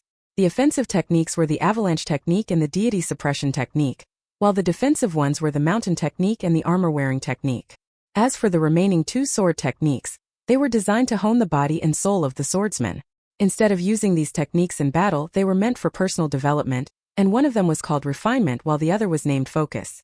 Refinement served a similar purpose to the 6-step walking meditation of the mountain shaking guide, while focus was similar to standing meditation. Out of the 6 sword techniques, Qian Ping'an particularly liked the avalanche technique, which was extremely fast. The sword led the wielder forward, sending them tumbling along like a snowball that gained more and more power and speed over time. Each sword technique had an accompanying image, and the pages that the illustrations had been drawn upon were quite unique in that they were a light silver color, as opposed to the other white pages of the book. The illustrated figure demonstrated the sword techniques from start to finish before repeating the process in an impeccable fashion. And there was also a golden line within the figure's body that slowly traveled along a set trajectory. Even the most complex sword techniques under the heavens were ultimately still just a sequence of movements, and any martial arts prodigy would be able to imitate a sword technique with some practice. However, the key lay in the route of true qi circulation, and this was often the key when it came to advanced martial arts techniques. One had to learn which acupoint the true qi had to set off from, which acupoints it passed through, and where it ultimately came to a rest. During this time, one also had to focus on the speed at which the true qi was traveling. All of these details were extremely important, and this was why it was often vital to have a master. Sometimes, certain instructions simply couldn't be properly conveyed through writing, and verbal instructions were required to get the point across. The proper sword scripture had an introduction of several dozen characters, briefly laying out the origins of the sword scripture. The main text gave detailed explanations of how the 6 sword techniques were to be practiced, and there were also some annotations from Zheng Dafeng, providing his personal analysis. For the title, the introduction, the main text, and the annotations, Zheng Dafeng had used 4 different calligraphy styles, one of which was soft and effeminate, the second elegant and refined, the third strong and free-flowing, and the final one rather sickly and frail. It was clear that Zheng Dafeng had done this to show off his mastery in calligraphy, and Qian Ping'an had to admit that he was very impressed. As expected of a lazy gatekeeper who did nothing but sit around all day, simply scratching around on the ground with a tree branch was enough for him to develop such exceptional calligraphy. Only after Qian Ping'an had closed his book did Ma Ji take a seat across from him. This place is under the shadow of the ancestor osmanthus tree on the mountain summit, so as long as we don't cause too much of a commotion, none of the passengers outside will notice what we're doing in here. Qian Ping'an, I've already revealed my cultivation base to you earlier. This will be the first day of our sword practice together, And before we begin, I'd like to tell you some things. Perhaps you'll already have heard some of what I'm about to say. If that's the case, feel free to tell me, and I'll skip over those parts. Qian Ping'an sat up straight as he nodded in response. Ma Ji continued, in the cultivation world, there's a saying that 60 years is old for a qi refiner, while 100 years is still young for a swordsman. This refers to the notion that a qi refiner who only reaches the middle 5 tiers at 60 years of age can no longer be considered a prodigy, but for a swordsman, even if they only reach the cave abode tier at 100 years of age, they're still considered to be a young qi refiner with a bright figure ahead. Why is that? Before Qian Ping'an had a chance to reply, Ma Ji had already begun answering his own question. The answer is very simple. We swordsmen have the greatest offensive power out of anyone under the heavens. Becoming a qi refiner is quite difficult as it is, and even more aptitude is required to become a swordsman. On top of that, whether one will be able to nurture a bonded flying sword is another major hurdle. Even if one can successfully achieve that goal, an immense amount of resources will be required to support their cultivation from that point onward. Right now I'm 270 years old, and I reached the Golden Core tier 80 years ago, creating quite a stir in Old Dragon City at the time. 4 of the 5 major clans attempted to recruit my services as a guest elder for very substantial compensation, but that's a story for another time. The reason I'm laying out this background information for you is because I want to tell you that as soon as I made my breakthrough, I realized that there's no chance I'll ever be able to reach the nascent tier. Do you know why that is? Once again, Ma Ji answered his own question. The first reason is insufficient aptitude, and the second reason is insufficient funds. A self-deprecating smile appeared on his face as he continued. If the Fan clan was willing to spend half of the clan's entire wealth to help me refine my bonded flying swords and purchase all manners of natural treasures to forge a sword furnace for me, perhaps I would be able to make the breakthrough. However, no matter how good the Fan clan is to me, there's no way I can expect them to do that. After all, my surname isn't Fan. Even though Ma Ji had come to terms with this fact long ago, a hint of dejection still appeared on his face as he spoke about this subject. Just as much as Ma Ji was telling Qian Ping'an this story, it seemed like he was also trying to console himself, and he continued, even on Mount Longhu, which stands alongside the top 3 sects of Taoism, a differentiation is made between direct-line heavenly masters of the heavenly master residence and external heavenly masters who don't carry the Zhang surname. There have been many exceptionally gifted immortals of the upper 5 tiers among these external heavenly masters, and there have even been cases of external heavenly masters defeating great heavenly masters of the heavenly master residence in the past. But the Heavenly Master Seal and the Immortal Sword had never fallen into the hands of an external Heavenly Master. Qian Ping'an understood the reasoning behind this quite well, and he nodded as he said, ultimately, weapons are devices of slaughter and destruction. When it comes to the top cultivating sects under the heavens, they're no less powerful than major nations, so they must be particularly careful with how their weapons are assigned. If those powerful weapons are handed down willy-nilly, then that would only spell disaster in the future, and it could lead to catastrophic consequences.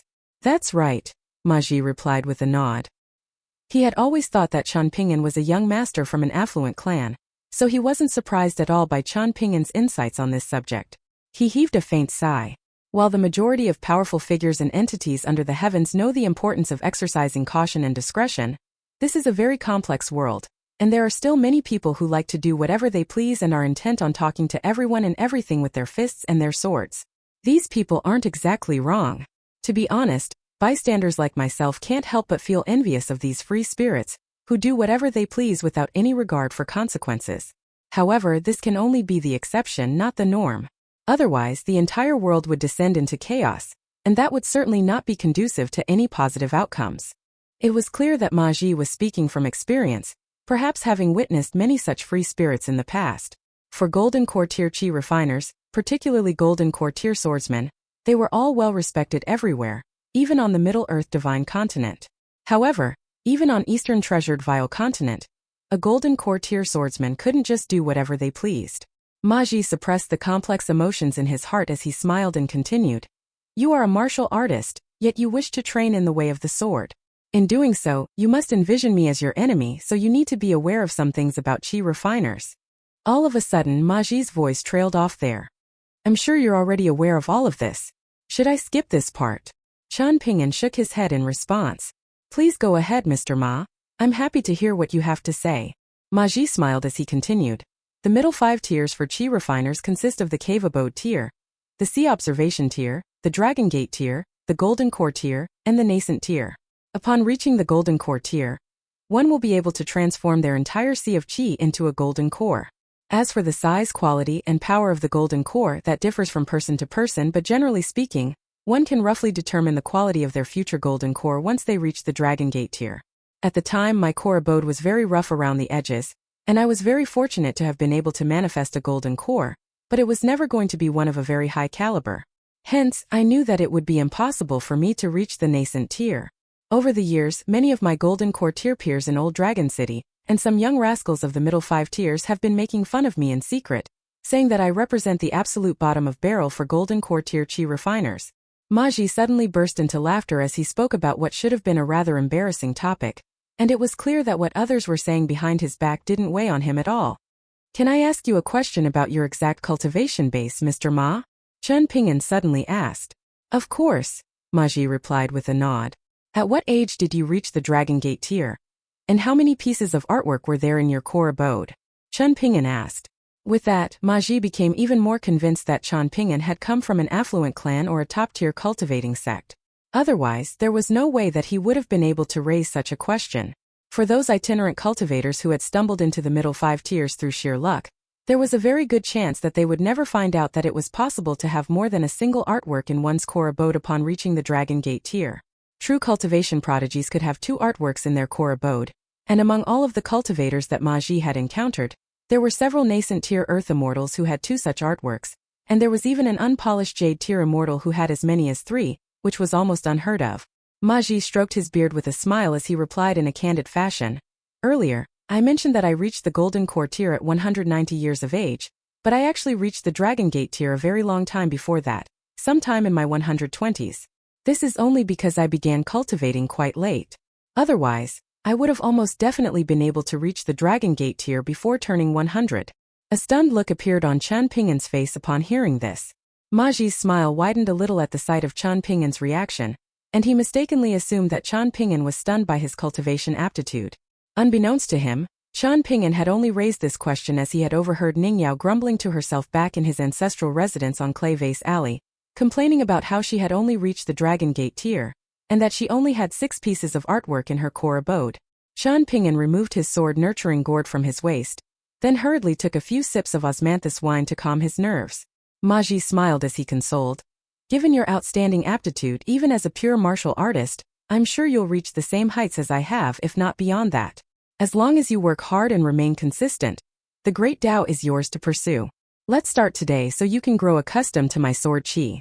Chen Ping'an could tell that Maji had misconstrued his astonishment, and he could only give an awkward nod as he replied, Sure. Maji rose to his feet, then put on a serious expression as he said, When it comes to the 3 qi tempering tiers of martial arts, the soul, spirit, and gall are the main things being honed. Among them are the 3 immortal souls and 7 mortal forms, of which the 3 immortal souls are embryo light, refreshing spirit, and serene essence. I will use 3 different types of sword qi to help you cleanse, buffet, and refine your 3 immortal souls. Don't worry, I'll make sure that I don't harm you during this process. In the meantime, you can practice the 4 offensive and defensive techniques on that sword scripture if you can, that is. An amused smile appeared on Maji's face here.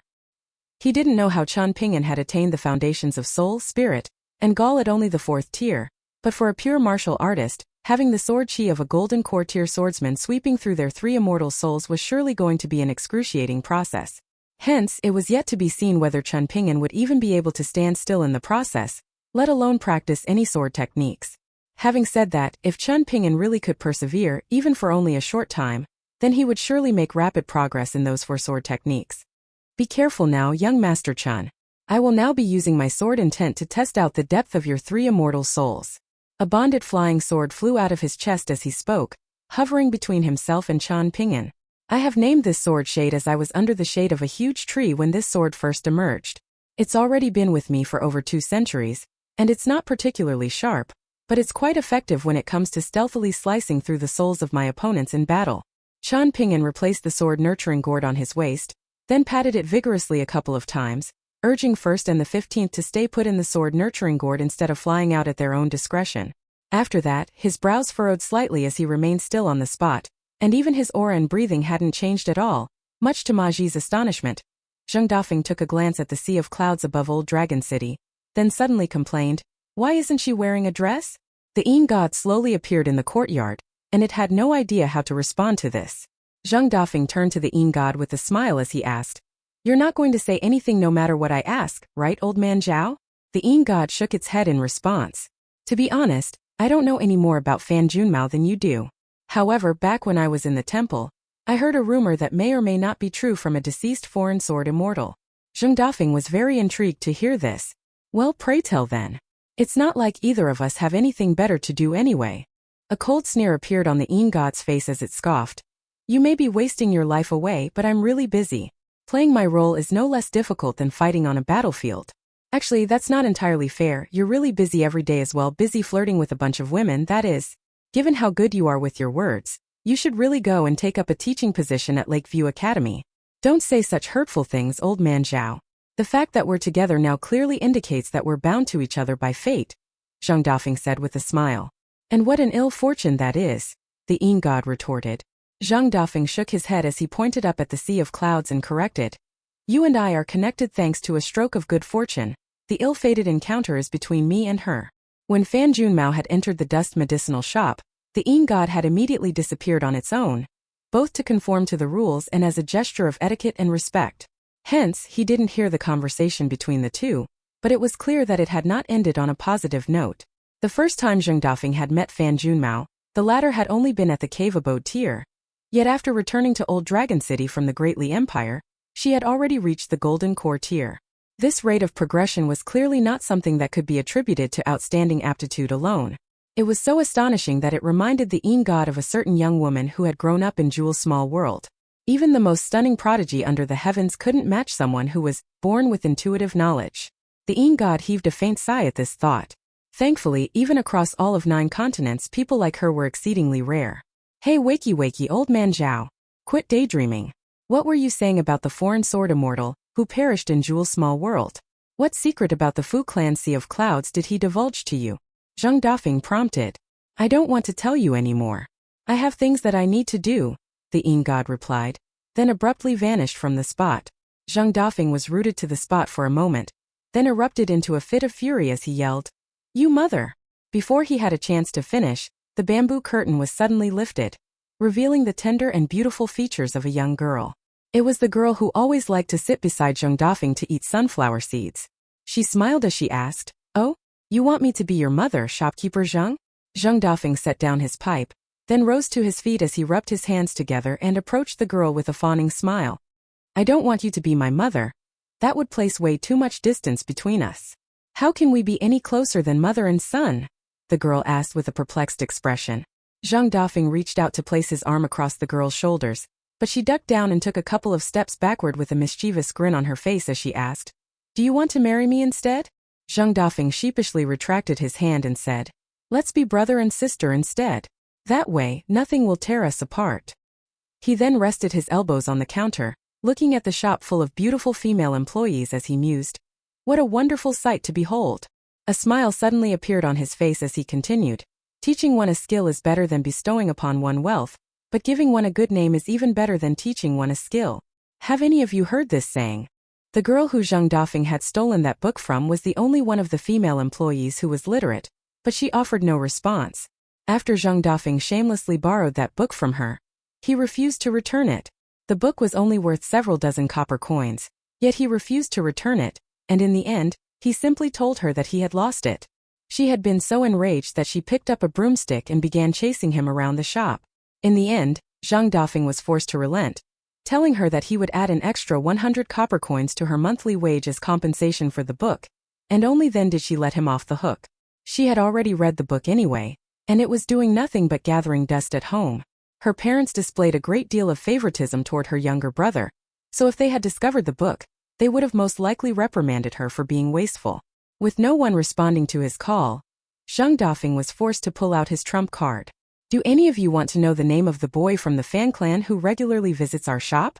All of the women immediately turned to Zheng Dafeng, and a look of schadenfreude appeared on his face as he revealed, "His name is Fan Air, as in 2.